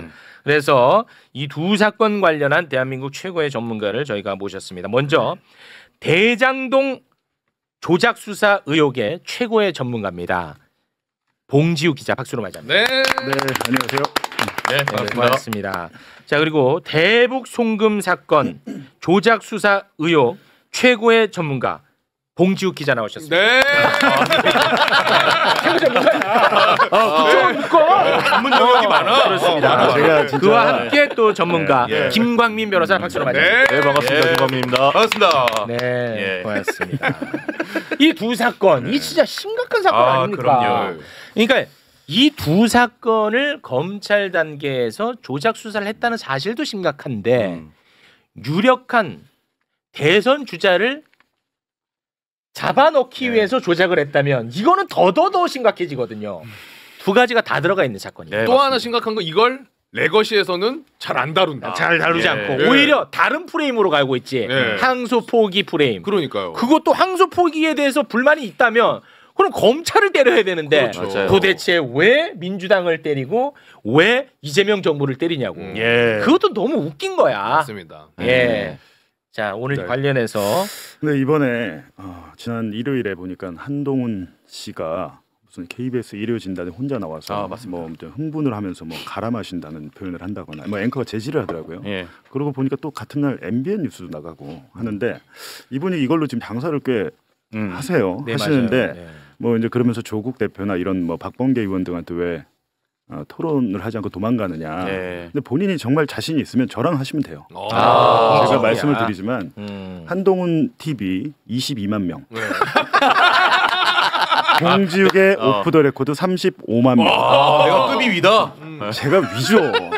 급이 낮지만 요청을 해오면 제가 받아주겠다. 매불쇼에서 하든지 뉴스공장에서 하든지 아니면 MBC 100분 토론에서 하자. 시간 제한 없이 대본 질문지 없이 대본 없이 자신 있으면 본인이 자꾸 7천억 8천억 이렇게 얘기하고 하는데 다 거짓말이에요. 네, 제가 그런 부분에 대해서 하나씩 말씀드릴 텐데 가장 중요한 것은 어찌됐든 이제 민주당에서 아무리 방어를 해도 잘 안 되는 이유가 7천억 이 숫자 때문입니다. 네. 근데 이게 뭐 원래는 대장동 업자들이 7,886억을 검찰이 대장동 업자들의 전체 수익, 땅을 팔아서 생긴 택지 수익 플러스 분양 수익 합쳐서 7,886억이다. 요런 거예요. 요런 건데 중요한 거는 어찌됐든 이 업자들이 특혜를 받고 업자가 되고 돈을 벌었잖아요. 벌었기 때문에 이거를 환수할 필요는 있습니다. 맞습니다. 환수할 필요는 있는데 다 하진 못하더라도 어느 정도 해야 돼요. 그래 공익이에요. 근데 제가 누누이 말씀드리지만 남욱이 지금 뭐 자기 강남에 압류된 건물, 추징 보존된 건물 압류 해제해달라 했다 이런 뉴스 나오잖아요. 맞습니다. 아무 의미 없는 행위예요. 누가? 남욱이 아무리 해봐야 남욱이 번 1,100억은 무조건 예금보험공사로 갑니다. 근데 이런 사실들 제가 뉴스탑에서 기사로 다 썼는데 안 알려지니까 남욱하고 조우영, 천화동인 6호, 6호는 282억의 수익을 올렸어요. 6호가 네. 검찰이 그렇게 그 범죄 수익 환수에 적극적이고 진심이었으면 조우영이 기소 안 했잖아요. 기소조차 안 됐어요. 조우영이는 수사만 2년 넘게 받고 아직 재판에 넘기지도 않아서 조우영 그 돈 맘대로 쓰고 있어요 지금. 제주도 산다 그러더라고요. 보니까 애들 영어학교 막 보낸 모양이에요. 검찰이 그런 거 그냥 다 놔둔 거예요. 검찰이 2천억 정도 저기들이 추징 보전 해놨다고 그랬잖아요. 그거는 아직 이 업자들이 못 받은 돈이에요. 신탁사 그 계좌에 있어서 아직 못 받은 돈을 거의 이제 추징 보전한 거고 정말로 검찰이 범죄 수익의 환수에 적극적이고 진심이었으면 수사 기간 중에 이 사람들이 빼돌려 쓴 돈 남욱이 강남 건물을 차명으로 샀습니다. 그런 것들 다 했어야죠. 그렇지. 안 했어요. 안 했어요. 저는 그게 이제 남욱이 폭로를 할 거라고 보는데 어찌됐든 남욱은 자기 돈 지키고 싶겠으나 왜 그러냐면요. 제가 한번 그 그래픽 한번 띄워봐 주세요. 이게 또 이제 저와 관계된 일인데 제가 이제 이런 날이 올 줄은 몰랐지만 그래픽 2번 자료 2번 띄워봐 주세요. 네. 예금보험공사가 적은 겁니다. 이거 제가 적은 게 아니에요. 예금보험공사 국회 제출한 자료예요. 대장동 사업 시행자 그 대장동 시행사의 대표가 원래는 이강길이었다가 조우영이었다가 다음에 김용철이라는 사람이었다가 남욱으로 넘어가요. 마지막 주인이 누구예요? 대표가 남욱이죠. 대장동 사업을 누구 돈으로 처음에 시작했어요? 저축은행 돈 1,805억 원. 부산저축은행 플러스 뭐 한국 여러 저축은행이 1,805억 원을 했고 그 중에 부산저축은행 1,155억인데 어찌됐든 연체가 발생했죠. 여기 사고가 났으니까 사고 사업장이에요. 그럼 연체가 났으니까 이 돈을 우리가 예금보험공사가 회수, 그러니까 채권자가 이제 예금보험공사가 된 거예요. 왜냐하면 피해자들한테 돌려줘야 될 거 아니에요. 그렇죠. 전체는 다 못하더라도. 근데 남욱이 이렇게 주인으로 넘어갈 때 연대보증 맨 처음에 1,805억 원 가져올 때 이강길이 연대보증을 샀어요. 사실 이것도 말이 안 되는 게 개인이 어떻게 1,805원으로 내 이름으로 됩니까? 오창석 이름으로 1,800억 대출돼요? 안 되잖아요. 이거 자체를 그냥 한 게 이거 자체가 불법인데 그냥 윤석열이 다 봐준 거지. 근데 어쨌든 그 연대보증이 대표가 바뀌면서 최종 목적지가 남욱이 됩니다. 연대보증이. 근데 예금보험공사가 연대보증인을 남욱으로 안 바꾸고 있었어요. 안 바꾸고 있었어요. 근데 2022년 11월에 뉴스타파 조원일 기자가 기사를 씁니다. 야 남욱이가 그 연대보증 내가 받겠다고 한 거 다 판결 다른 판결문에서 나오는데 예금보험공사가 왜 안 바꿨어요 보증인? 이렇게 물어본 거예요. 그러니까 예보가 뭐 이렇게 극적이더니 3달 후에 바꿔요. 남욱으로. 그때서야. 그러면 남욱이 예금보험공사에 갚아야 될 돈이 얼마냐? 자료 1번 잠깐 봐주세요. 성남시 대장동 관련 대출 및 회수 이거 국회 제출한 거예요. 그 예금보험공사가 예금보험공사의 회수기획부라는 데가 저축은행이 부실이 엄청 컸잖아요. 이걸 지금도 회수하고 있어요. 찾아가지고. 빨간 것만 보시면 됩니다. 지금 남욱이 갚아야 될 돈이 2,731억이에요. 남욱이 갚아야 될 게 2,731억. 이게 언제 작성된 겁니까? 2023년 3월 작성된 거예요. 이때 기준으로 남욱의 빚은 2,731억. 지금은 3,000억이 넘죠. 왜냐면 이자가 계속 붙으니까. 남욱의 집 등을 예보해서 다 가압류 해놨어요. 이미 추징 보전 안 됐죠. 남욱은 추징금 없죠. 이번에 없죠. 상관없어요. 예보가 그냥 남욱 거 가져가면 돼요 이제. 예보가. 산동우는 자꾸 7천억 뭐 국민의힘 얘기하면서 국민에게 돌아가야 한다는데 그거 왜 국민 돈입니까 그게? 그거는 저축은행 피해자들 돈이죠. 그건 맞죠. 그렇게 돌아가야 정의가 실현되는 거고 성남도시개발공사 그걸 왜 가져갑니까? 지금 신상진 성남시장 엄청 설치던데 성남시는 가져갈 만큼 가져갔기 때문에 범죄 수익은 환수해서 예보 그 저축은행 피해자한테 돌려주면 되는데 왜 검찰이 지금 뻥카를 치고 있냐? 제가 왜 그 말씀을 드리냐면 뭐 강백신이고 뭐고 사실 추징 보전에 관심이 없었어요. 있었다면 조우영이 기소했어야죠. 당연하죠. 근데 조우영이는 그럼 빚이 얼마냐? 자료 2번 다시 보여주세요.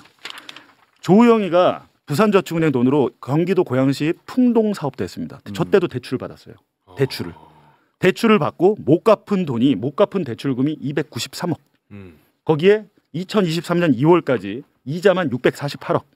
그러면 합계가 941억이. 조우영이는 예금보험사에 갚아야 될 돈이 941억이에요. 지금 더 부럽겠네요. 네, 지금 1억 넘었죠. 죄송한데 이자가 왜 이렇게 많아요? 이자가 많죠. 지금 몇 년도입니까? 저게 2011년부터 지금 이자가 붙은 거예요. 이자가 너무 높지 않은 거 아니야? 17%입니다. 저렇게 안 갚으면. 조우영이가 그래서 자기 차명으로 천화동인 6호는 조현성으로 돼 있어요. 조우영이가 왜 차명으로 했냐면 수사 기록을 보면 이미 조우영이는 예금보험공사가 다 털어.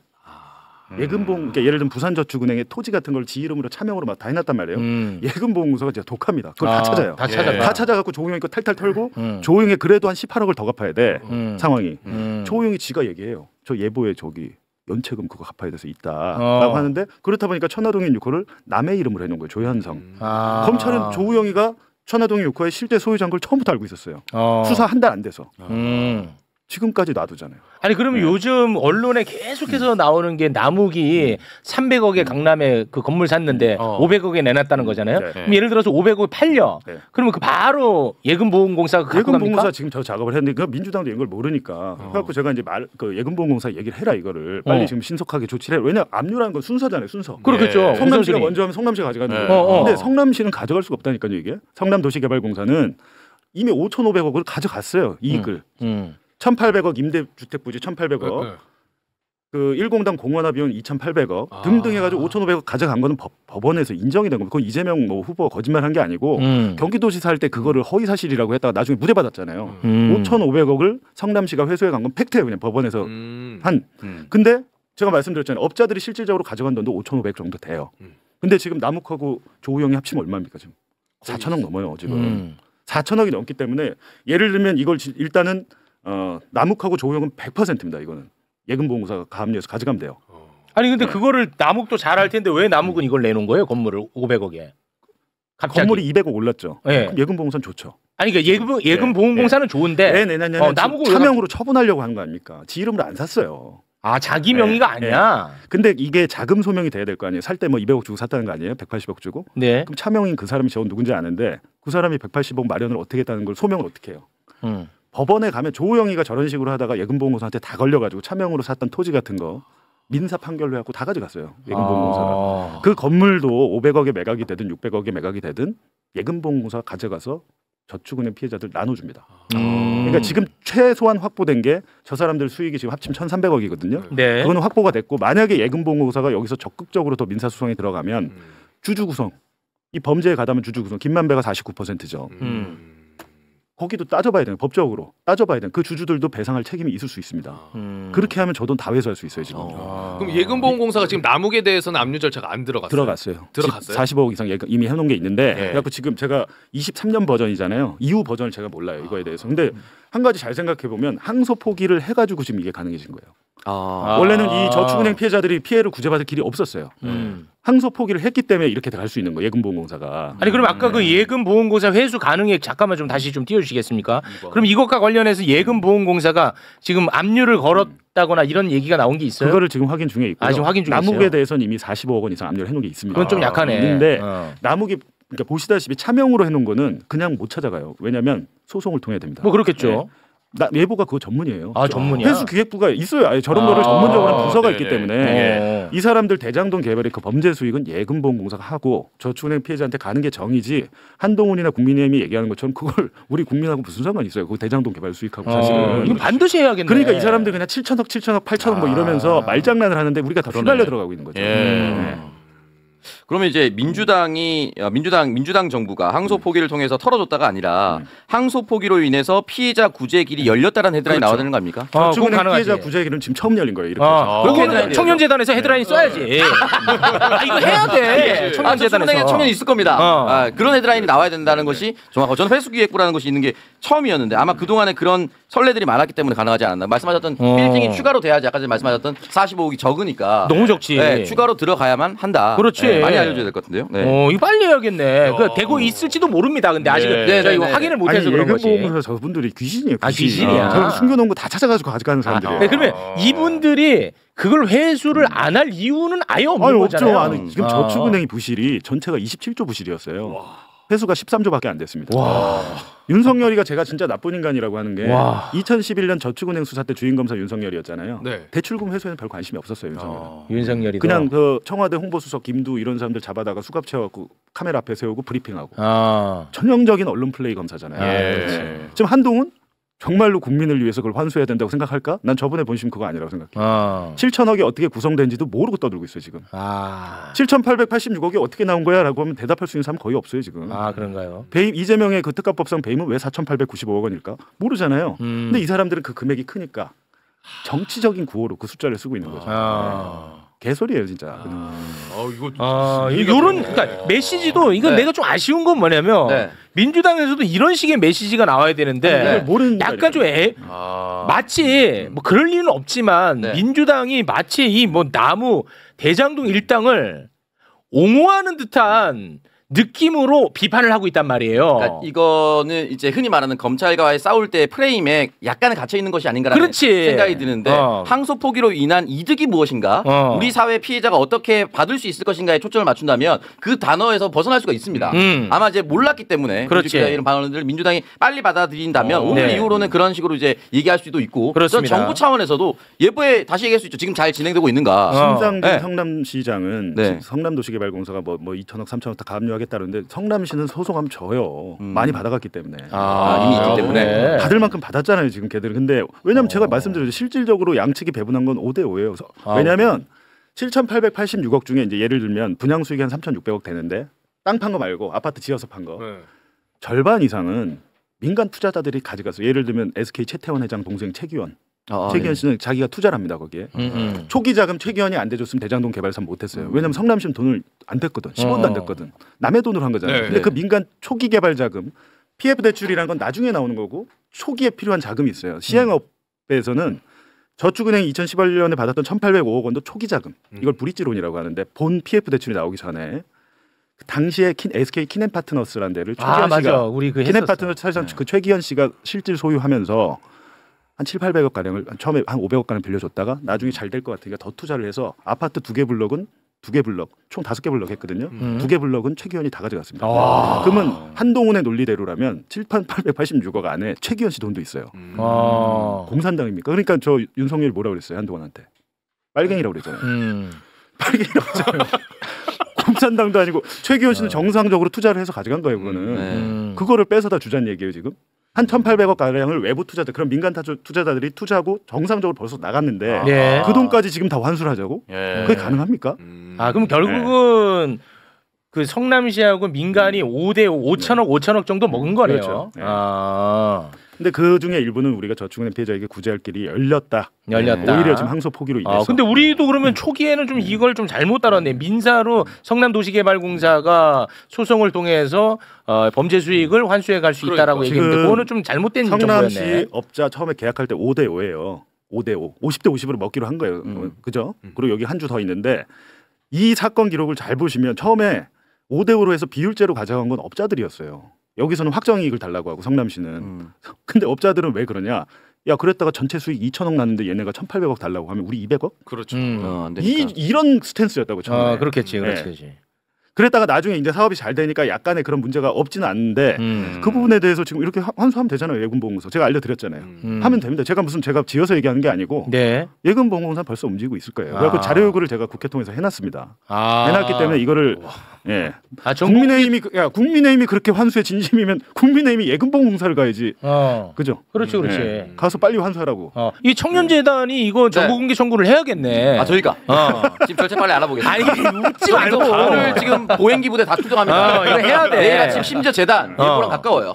길 건너 있습니다. 좋습니다. 거기 다 갑니다. 왜 해야 되냐면 지금 벌써 9,500명이. 야 지금 청년재단 10,000명이 지금 되고 있어요. 이거 굉장히 중요한 말씀이네. 이 정도면 사실은 대통령이 국무회의 이제 순방 돌아오셔서 국무회의 생중계에서 직접 지시를 할 수 있지 않을까라는 생각이 좀 듭니다.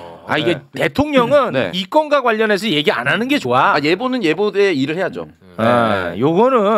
이거는 국회 정무위원회에서 한동훈이 이제 해야죠. 알았잖아요. 제가 가르쳐줬잖아요. 한동훈이 저축은행 피해자들을 빨리 살리자 이렇게 얘기를 하는 게 정상인데 그런 게 관심이 없습니다. 이 사람들은. 검찰이 2011년에 윤석열이 똑바로 수사 안 해놓으니까 지금 이 사태가 벌어진 거잖아요. 제가 몇 번 이 사람들을 윤석열이가 한번 봐줬죠. 2012년에 서울중앙지검이 조우형과 남욱을 수사했는데 또 봐줘요. 그럼 팩트예요. 이미 결과로 나갔으니까 또 봐줘. 2014년부터 15년에 수원지검이 수사하는데 또 봐줘. 왜 봐줬다고 하냐면 지금 우리가 보는 정영학 녹취록 있죠. 2015년에 수원지검이 정영학을 압수수색해가지고 그걸 가져갑니다. 정영학 녹음 파일을. 그럼 이 안에 다 있잖아요. 다 있잖아. 개발 비리 뭐 특혜 뭐 다 있잖아요. 수원지검이 덮었어요. 15년에. 정영학 녹음 파일이 15년, 16년, 17년이 없어요. 그래서 그걸 검찰이 물어봐요. 3년이 왜 빕니까? 그랬더니 당시에 제가 압수수색을 다 뺏겨갖고 녹음을 보고 겁이 나가지고 3년 동안 못했습니다. 정영학이 검찰에서 진술한 거예요. 아니 그럼 원본도 없어요? 근데 그걸 돌려줘요.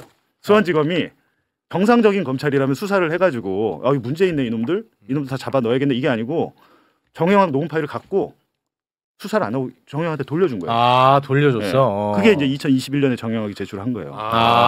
이게 말이 돼. 그러니까 제가 말은 뭐냐면 처음부터 검찰의 문제로 시작해서 지금 마지막까지도 검찰의 문제. 맞아. 봐주기로 시작해서 조작 수사로 끝난 거예요. 이거는. 그렇습니다. 이 모든 게 이 일련의 과정이 이 검찰의 문제거든요. 그 마지막이 마침표가 항소 포기야. 이거 지들이 욕먹고 지들이 해결해야 되는데 자꾸 남 탓을 하니까 아주 돌아버리겠습니다. 그러네요, 진짜. 그 법무부 장관이 한동훈이었고 한동훈은 지금 얘기를 하고 싶어도 고개를 숙이면서 얘기를 해야 돼. 뭐가 됐든. 요 부분은 일단 요 정도로 잠깐 좀 정리를 하고요.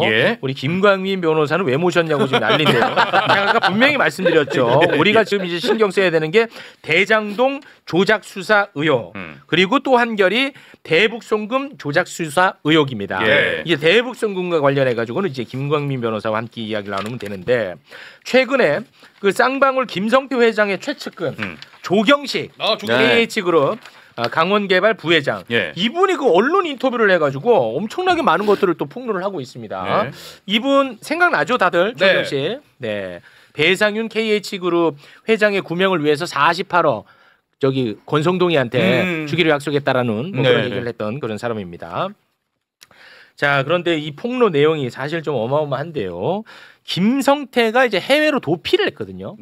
그러다가 2023년 1월에 한국으로 압송이 됩니다. 한국에 돌아올 때 김성태는 나 이재명 모른다고 얘기를 했어요. 그럴 때는 이게 사실 이게 이제 가장 오염이 덜 됐다고 볼 수 있잖아. 이재명 모른다고 했어. 그런데 그 이후에 그 유명한 박상용. 박상용이. 박상용 나보다 어리거든 이놈. 박상용이 이 박상용 검사의 회유와 압박이 너무 심해가지고 이 김성태 회장이 이 조폭 출신인데 저 꼬마가 얼마나 괴롭혔는지 모르겠지만 너무 괴롭혀가지고 박상용이를 껴안고 13층에서 너 죽고 나 죽자 뛰어내리려고 달려들었다는 것을 이번에 폭로를 했습니다. 한번 볼까요?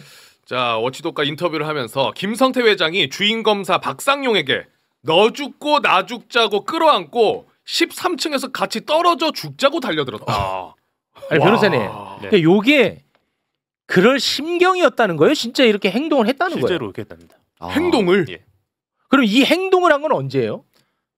23년 2월경으로 추정됩니다. 23년 2월에 그때 이제 그 이호영 부지사도 사실은 비슷한 취지의 얘기를 했었는데 이호영 부지사는 저런 얘기는 안 했고 뭐 김성태는 책상에 머리를 박고 난동을 피우고 뭐 이렇게까지 저항을 했었다라는 이야기를 이화영 부지사가 하긴 했었어요. 하긴 했었는데 저렇게 뭐 투신 시도까지 했었다라는 거는 이번에 처음 나온 얘기죠. 와, 막 그 저렇게까지 그 김성태가 견딜 수 없었던 게 회사도 그냥 다 무너뜨리고 가족도 건드리고 지인 주변 측견들을 다 건드렸나 봐요.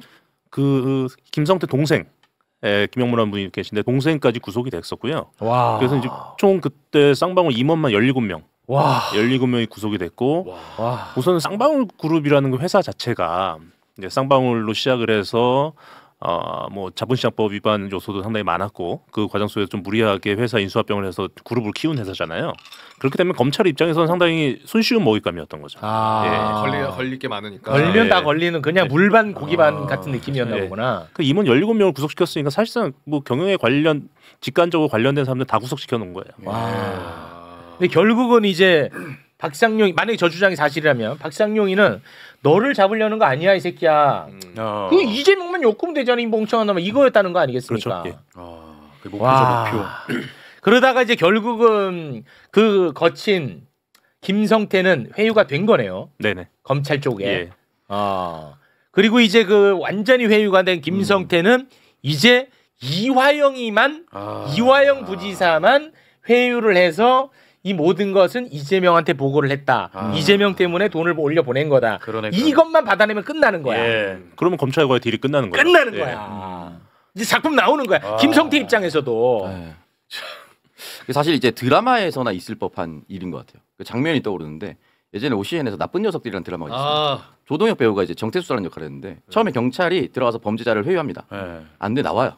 그리고 나서 깡패인 사실상 킬러인 조동혁 씨가 들어가서 회유를 하거든요. 지금 똑같은 상황입니다. 검찰이 이화영한테 가서 잘 안 되니까 실제로 깡패 출신 김성태를 시켜서 대신 30-40분간 욕하면서 너 뒤에 이재명이 있었다. 이재명을 위해서 했다라고 대답해라고 얘기했던 거 아닙니까? 맞습니다. 네, 그것도 이번에 폭로를 했거든요. 그 부분 30-40분 욕하는 부분만 잠깐 한번 볼까요? 자, 재판정에서 이화영 부지사 부인이 검찰에 진술 강요가 있다고 해서 회유 전략이 아웃됐다. 김성태 회장은 회유가 된 줄 알았는데 이화영 부지사 쪽에서 아니라고 탁 선을 그어버리니까 김성태 회장이 불러달라고 해서 이화영 부지사를 검찰청으로 불렀다. 그리고 박상용 검사가 수원지검 1313호실로 둘을 불러가지고 김성태 회장이 거기에서 이화영 부지사에게 30-40분 쌍욕을 했다. 이제 김성태는 진짜 어렵게 이제 회유가 됐어요 검찰에. 그래서 요것만 해결해주면 본인은 이제 막 꿀맛인데 이화영이 처음에는 또 되는 것 같이 하더니 갑자기 법정에서 틀어버린 거야. 그러니까 얼마나 짜증이 났겠어. 그래서 쌍욕을 했다라는 겁니다. 그러니까 이화영의 진술, 그러니까 이재명이 보고했다라는 진술이 담긴 조서가 만들어졌잖아요. 그러니까 물증을 손에 잡은 거예요. 잡았는데 이걸 사용을 하려면 이화영이 법정에서 해당 증거에 대해서 증거 동의를 해줘야 됩니다. 그러니까 저 조서는 나의 자유로운 의지를 통해서 작성된 거다. 증거 사용하는데 동의를 해줘라라고 얘기를 해야지 그게 이제 밖에 세상에 나올 수가 있게 되는 거예요. 그리고 그 당시 한 달 후에 이재명 당시 대표의 그 수원지검 조사가 잡혀 있었고, 그러니까 이게 사용 동의가 돼야 그걸 들고 이재명이 조사에 들어가는 건데 딱 그 길목에서 이화영이 저건 제 의지로 작성된 게 아닙니다. 그렇기 때문에 저는 증거 동의 못합니다라고 해서 잘라버린 겁니다. 잘라버리고 나니까 그 바로 다음 날 수원지검에서 이화영을 또 호출해요. 근데 그 다음 날 호출은 이화영 부지사가 안 나갑니다. 출석 거부를 하고 그러니까 그 다음 날 또 불러요. 또 불러서 나가니까 저 상황이 발생한 겁니다. 야, 진짜 이게 영화보다 더 심해. 영화보다. 박상용. 와, 박상용. 그래서 이 조경식 씨가 박상용을 한마디로 딱 정리했거든요. 한마디 보겠습니다. 오죽했으면 조경식 씨가 대한민국 모든 범법자 중에 박상용 검사를 가장 먼저 구속시켜야 한다. 얘 진짜 이놈이 악의 끝이다. 모든 범법자 중 모든 범법자. 야, 박상용. 그 정도로 심각했나 보다. 그 저때 에피소드 하나 말씀드리면 아까 제가 말씀드렸던 김성태 회장의 동생도 구속됐다고 그랬잖아요. 그러면서 그 중간에 어떤 일이 발생하냐면 김성태 회장이 그 이화영 부지사한테 이런 말을 합니다. 형님, 내 동생이 지금 구속돼 있잖아. 쟤 다음 주에 나올 거야. 박상용한테 합의됐어. 박상용 우리 이렇게까지 지원해줘. 형님도 협조해. 이 얘기했는데 실제로 일주일 후에 동생이 보석으로 나간 거예요. 진짜로? 김성태 동생이. 야, 이러면 흔들려 이화영 부지사는. 여기서 끝나지 않고 그러고 나서 얼마 지나서 이화영이 검찰에 출석한 날 해당 동생을 검찰청으로 부릅니다. 출소한 사람을 보석으로 나간 사람을 불러요. 불러고선 이화영이 있는데 그 앞에서 그 김성태 동생이 박상용한테 검사님 저 살려줘서 너무 감사합니다. 하면서 아주 그냥 거의 무릎 꿇고 감사 인사하듯이 그 감사 인사를 하니까 박상용은 되게 거만하게 뭐 블라블라블라 해서 앞으로 뭐 잘 사세요. 이런 모습을 연출시켜 버린 거예요. 영화야. 그거 흔들리지.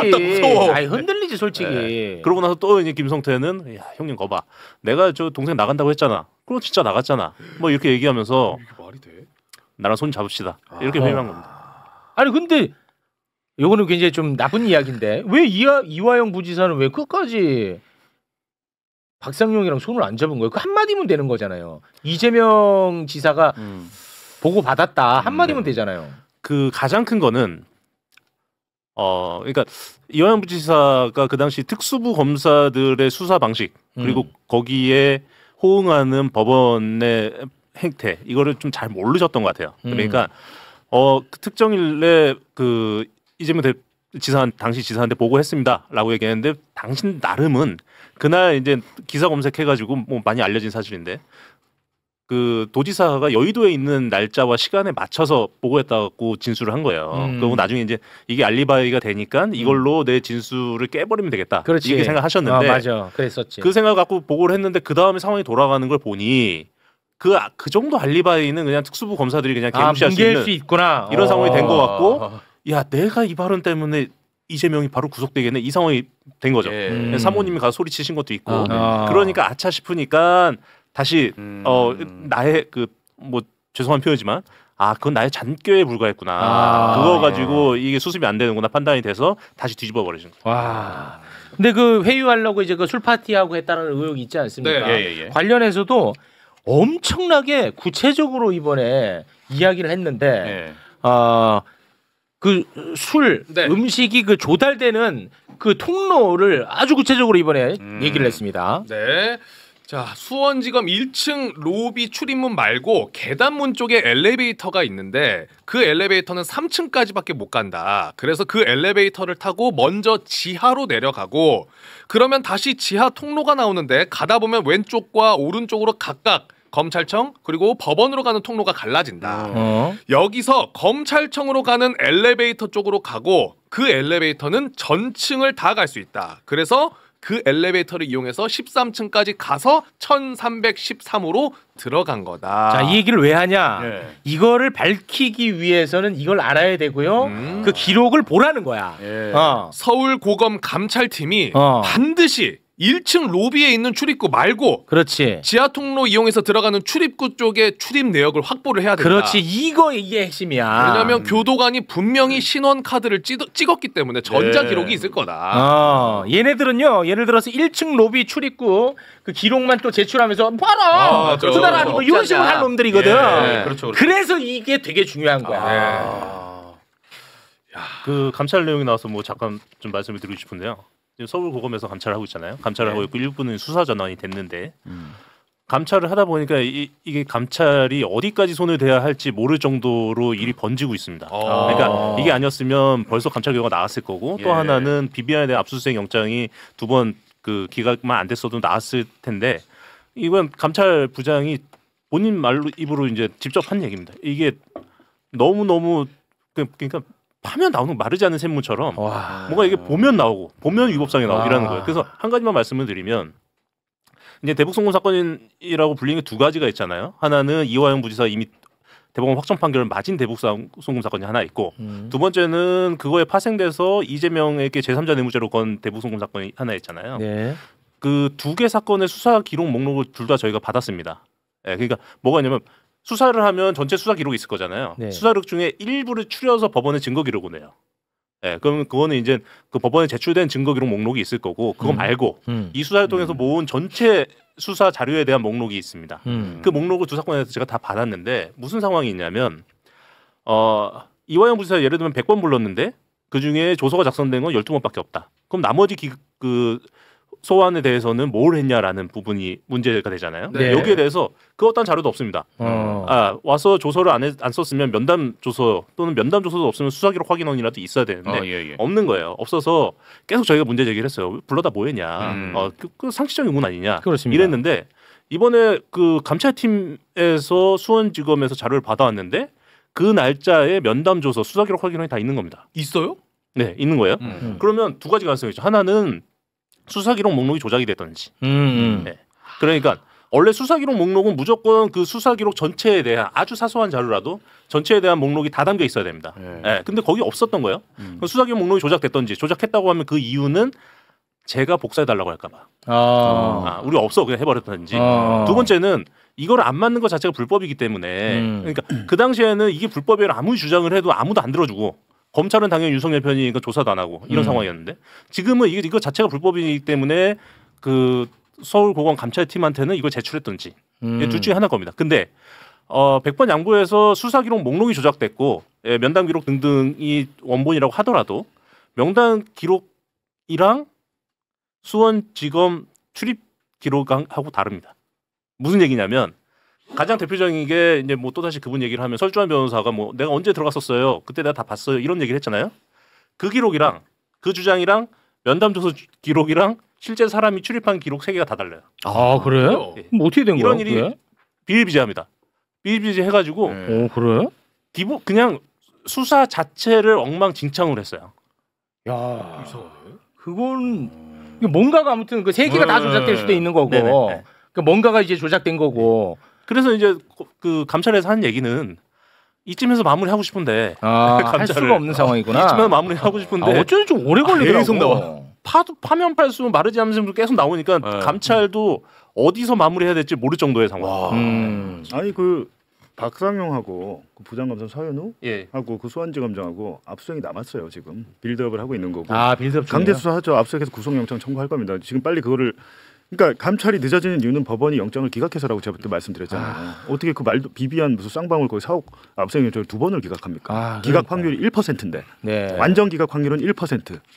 근데 그거는 빨리 발표가 되면 이 대북송금 사건을 먼저 감찰을 했기 때문에 그 전모를 대한민국 국민들이 보시면 야 검찰이라는 데는 이런 데구나 정확하게 알 수 있습니다. 그렇습니다. 정확하게 알 수 있고 이어서 국정조사를 해서 유동규, 나무, 뭐 정영학 등 국회로 불러서 증언석에 세워서 어떤 일이 있었는지 우리가 들어야죠. 들어야 됩니다. 그걸 빨리 해야죠. 예. 그리고 이제 한 가지 중요한 것은 지금 아주 높은 분이 계속 기다리고 계셔가지고 잘 마무리. 중요한 걸 얘기할게요. 왜냐하면 저는 지금도 내란이 진행 중이라고 하는 게 지금 정진상 실장 재판에서 이진관 부장판사가 재판장이에요. 시원시원하잖아요. 유동규 남욱이 폭로를 함으로 인해서 얘들이 그러면 회유 압박 강압을 당했다면 출정 기록이 필요하죠. 대북송금 사건이랑 똑같습니다. 구치소에서 검찰로 간 출정 기록. 그리고 누구를 만났는지 접견 기록. 그리고 접견 녹음 파일 만났을 때 대화한 녹음 파일 다 녹음하거든요. 구치소에서.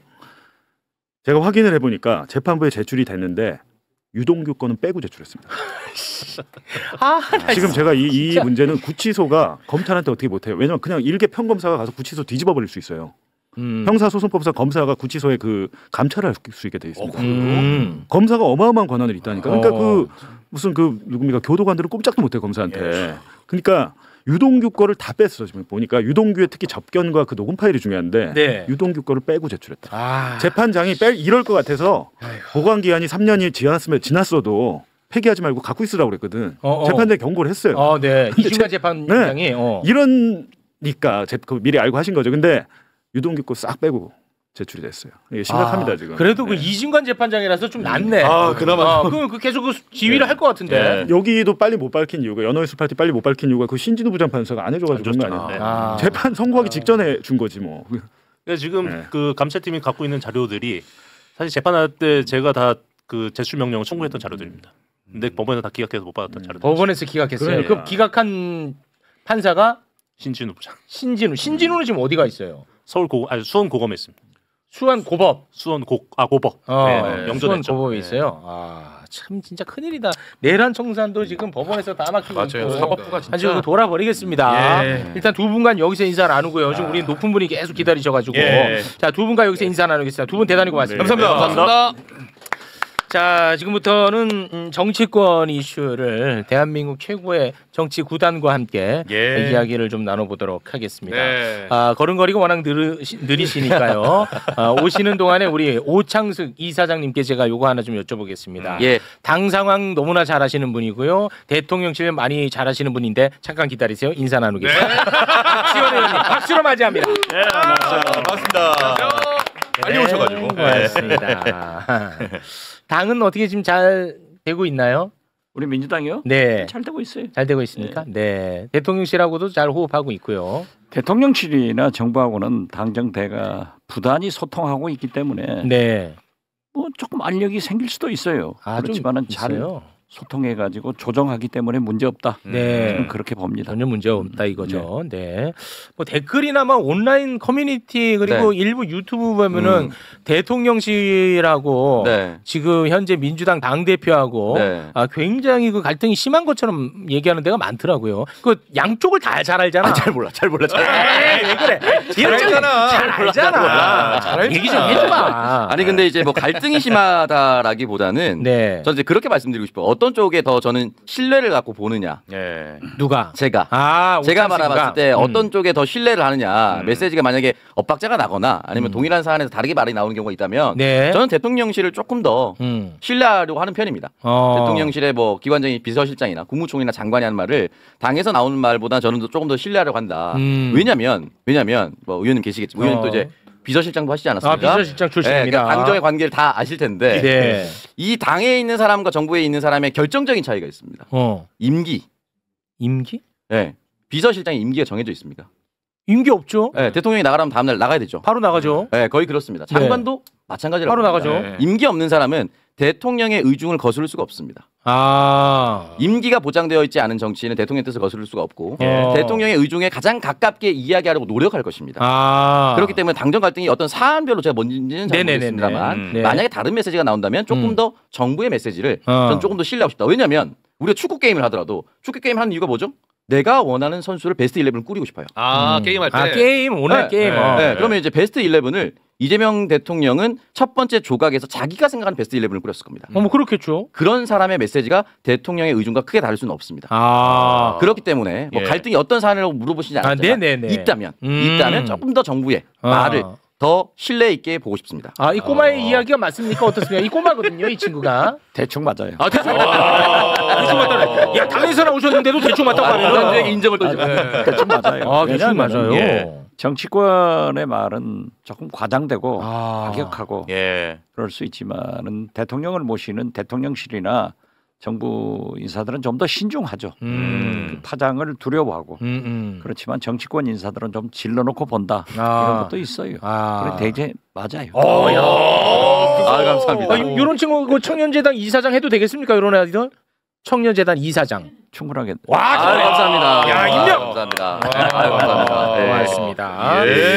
그 의원님 요새 그 서울 시민의 한 사람으로서 오세훈이 때문에 아주 제가 진짜 너무나 고통스럽고 진짜 조마조마합니다. 조마조마. 저는 서울 시민은 아니지만은 서울에서 살고 있는 사람으로 불안해요. 네.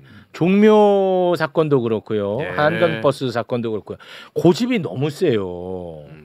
그런데 운이 다 했으니까 이제 길어봐야 내년 6월까지 보면 끝나요. 그건 맞습니까? 확실합니까? 근데 그거는 확실해요.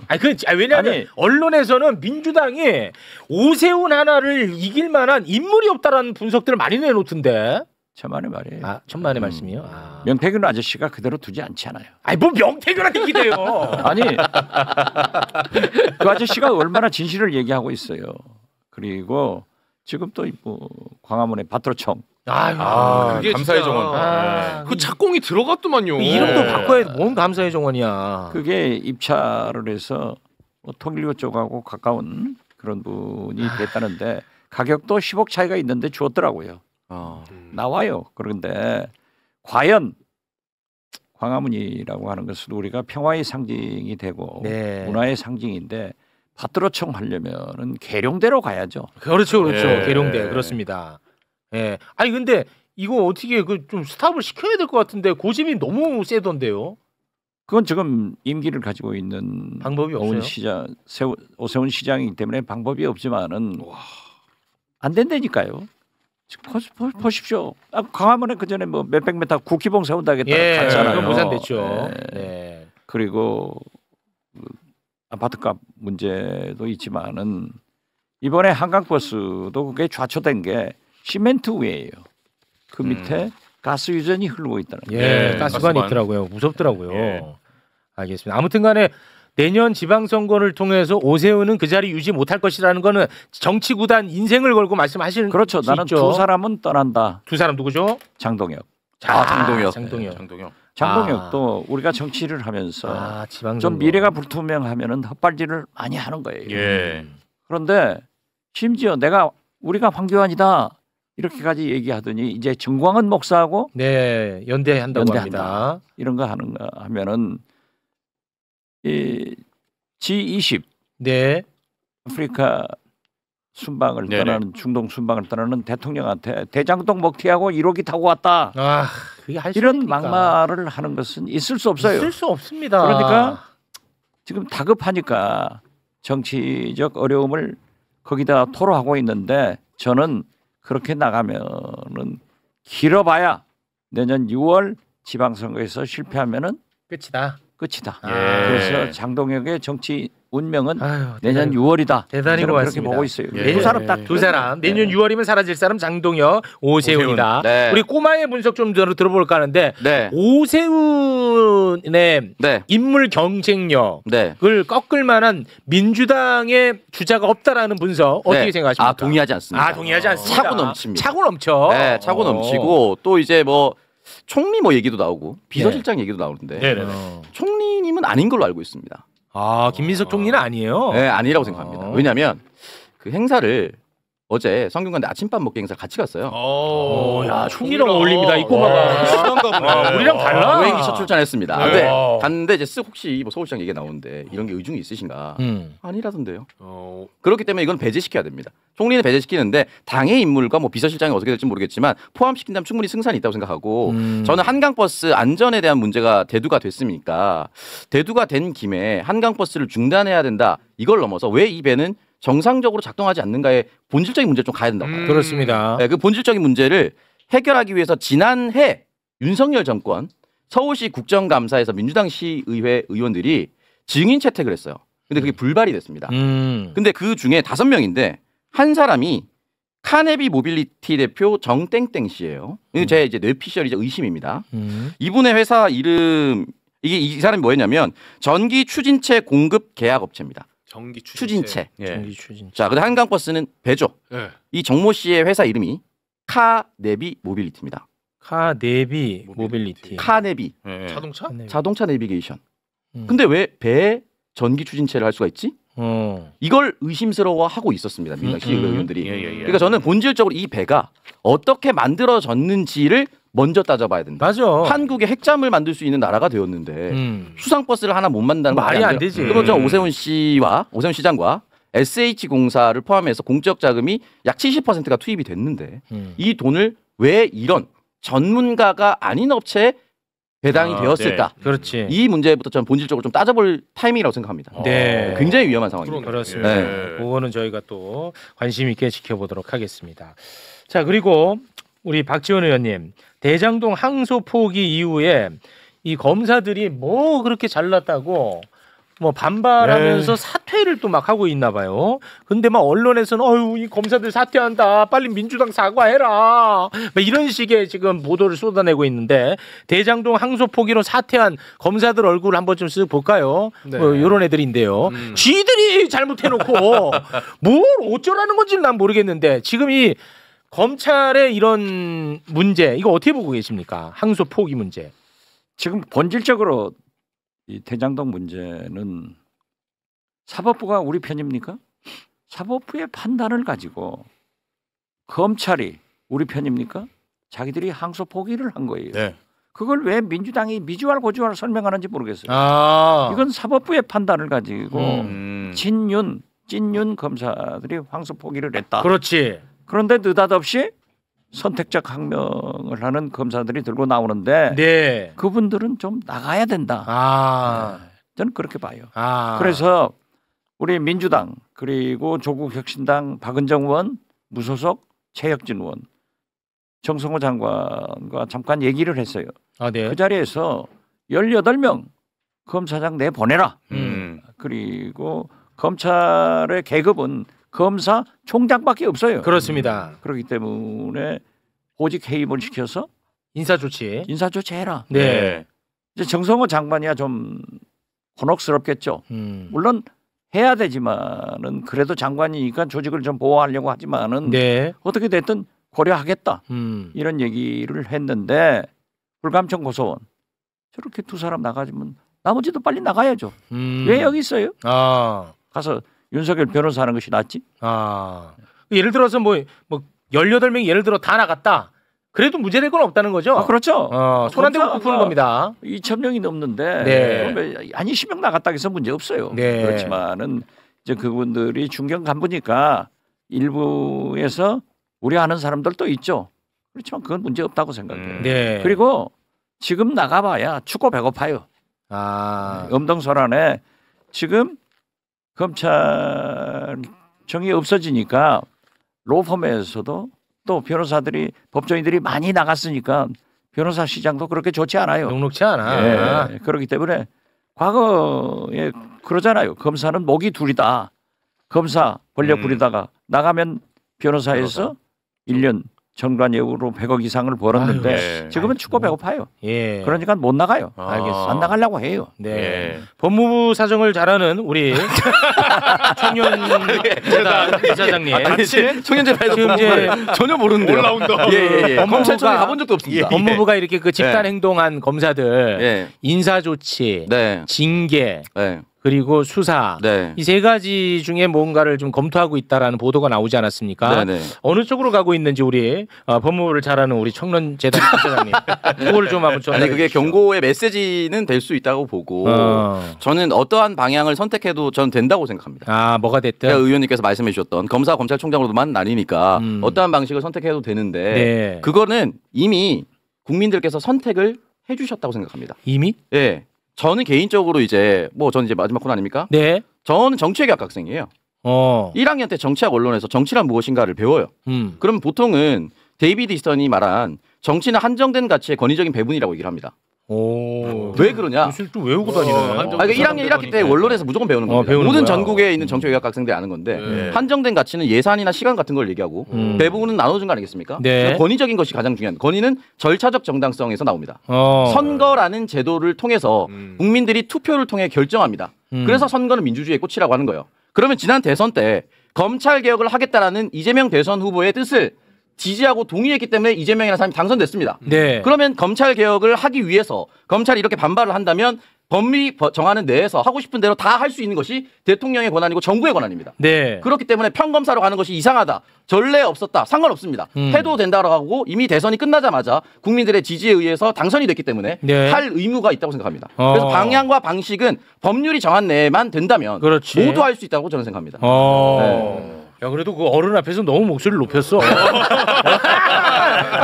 아니 그런데 데시벨 관리 이사장 옳은 말이에요. 옳은 말이에요? 저렇게 똑똑한 청년이 이사장 돼야 된다. 됐어요. 됐어요? 됐어요. 청년재단. 혹시 청년재단 부이상처장 나 좀 되나? 제가 2016년에 김병기 원내대표랑 같이 영입인사가 들어왔는데 늘 사석에서 만나면 극찬을 아끼지 않는 별명이 원래 는 에너지보이라고 하시더라고요. 의원들 사이에서. 아니 김병기 원내대표랑 오창석이가 같은 시기에 영입 인재로 갔어요? 예 맞습니다. 근데 한 분은 지금 원내대표가 됐고 한 분은 내가 오창석이 이렇게 부르는 사람이 있어요? 와 이거 대단한 분이에요. 정청래 당대표도 사석에서 법 사이에서 모르는 게 있으면 박지원 의원한테 가면 된다라고 몇 차례 얘기를 했습니다. 앞으로 많이 도와주십시오. 그러한 우리 민주당 간부들과 국민이 있는데 문제는 최욱 씨는 안 믿고 있다는 거. 아니 문제 있는 거 아닙니까? 아니 권력은 항상 견제와 감시. 그게 또 최욱 씨의 역할이고. 제 역할입니다. 그런데 더 급한 것은 지금 12월 3일이 내란 1년이에요. 물론 그 1년 사이에 우리는 내란 우두머리 윤석열을 파면했고 감옥 보냈고 김건희 감옥 보냈고 국민은 많은 걸 해냈습니다. 특히 국민은. 평화적 정권 교체를 해서 이재명 대통령이 당선된 그렇습니다. 그런 쾌거를 이룬 것도 있지만 주식도 4천으로 올렸고요. 내란 종식과 3대 개혁은 아직도 요원합니다. 진짜 어려워요. 예. 그런데 더 어려운 것은 윤석열의 구속 만기가 1월 18일 돌아오는데 과연 법원에서는 2월달 선고한다고 하니까 만약 윤석열이 구속 만기로 1월달에 석방되는 그런 일이 생긴다 하면은 우리 국민들이 폭동이 일어날 건데 이것을 어떻게 정치권에서 사법부에서 처리하느냐 이런 것이 굉장히 큰 문제가 될 거예요. 큰 숙제입니다 지금. 이게 웃을 때가 아니라니까요. 웃을 때는 아니에요. 그 얘기 들으니까 겁나요. 그러니까 우리 오 이사장이 얘기한 대로 이 내란 종식과 큰 숙제야. 3대 개혁은 후퇴할 수 없는 시대적 과제입니다. 이게 굉장히 문제예요. 그렇습니다. 그거를 풀어야 되는 입장이 우리 의원님입니다, 사실은. 잘 하고 있어요. 그런데 자꾸 언론에서 검찰 문제를 가지고 꼬이고 하는데 그러한 것에 귀 기울일 필요 없다고 생각해요. 맞습니다. 개혁은 인적 청산 없는 개혁 성공하지 못합니다. 해야죠. 대단합니다. 이 부분에 대해서는 뭐 저와 생각이 전혀 다르지 않습니다. 뒤에서는 어떨지 모르겠습니다만. 대단히 고맙습니다. 우리 의원님 선고도 지금 앞에 두고 있죠. 12월 26일. 12월 26일. 지기현이가 선고합니다. 우리 윤석열 담당하는 지기현 부장이 하는데 그래서 이해 충돌이 있으니까 저는 지기현 부장에 대해서는 말씀을 안 하지만 맞습니다. 제가 전화 왔더라고요. 산타크로스 할아버지가 25일 날 갖다 놓고 가니까 26일 날 안심하고 가라. 영치금을 갖다 놨나요? 아니 이미 밝혀졌잖아요. 박지원이 삭제 지시하지 한 적 없다. 그렇습니다. 삭제했다는 문건이 국정원에 그대로 자료 있다. 그대로 있잖아. 그러면 공소취하해야지. 그렇습니다. 맞습니다. 고맙습니다. 자, 그러면 오늘은 여기에서 마무리를 짓겠습니다. 우리 정치구단 의원님과 이야기를 하니까 조금 무거웠던 마음이 좀 가벼워지네요. 역사는 정확하게 풀려갑니다. 풀려가는 걱정할 필요 없어요. 네, 그렇습니다. 우리가 뭐 사실 뭐 지금 아무것도 된 거 없다 하지만 어마어마하게 많은 것들을 국민들이 이뤄냈습니다. 맞습니다. 진짜 이런 나라는 없어 사실. 총 한 방 안 쏘고 윤석열, 김건희가 감옥에 간 것 이재명 대통령이 진짜 맞습니다. 그리고 얼마나 잘해요 지금. 진짜 잘하고 있잖아요. 솔직히 의원님이 뭐 그냥 예를 들었는데 의원님이 대통령이 되는 것보다 더 잘하죠 지금. 훨씬 잘해요. 그 봐요. 에이구. 나는 내가 더 능력이 있다고 생각했는데. 그렇게 생각하셨지 솔직히. 솔직히 그러죠. 그랬잖아요. 그리고 과거에는 내가 더 높았고. 맞아. 그렇지. 근데 하는 거 보니까 아니죠. 이번에 대통령 되고 보니까 진짜 잘해. 정말 잘하십니다. 솔직히 잘하더라. 그 청와대 대통령실 3실장 중에 한 분은 대표님은 천재입니다 이런 얘기를 하더라고요. 대표님이 누구예요? 저요. 왜 천재요 갑자기? 그냥 제 자랑 여기까지 할게요.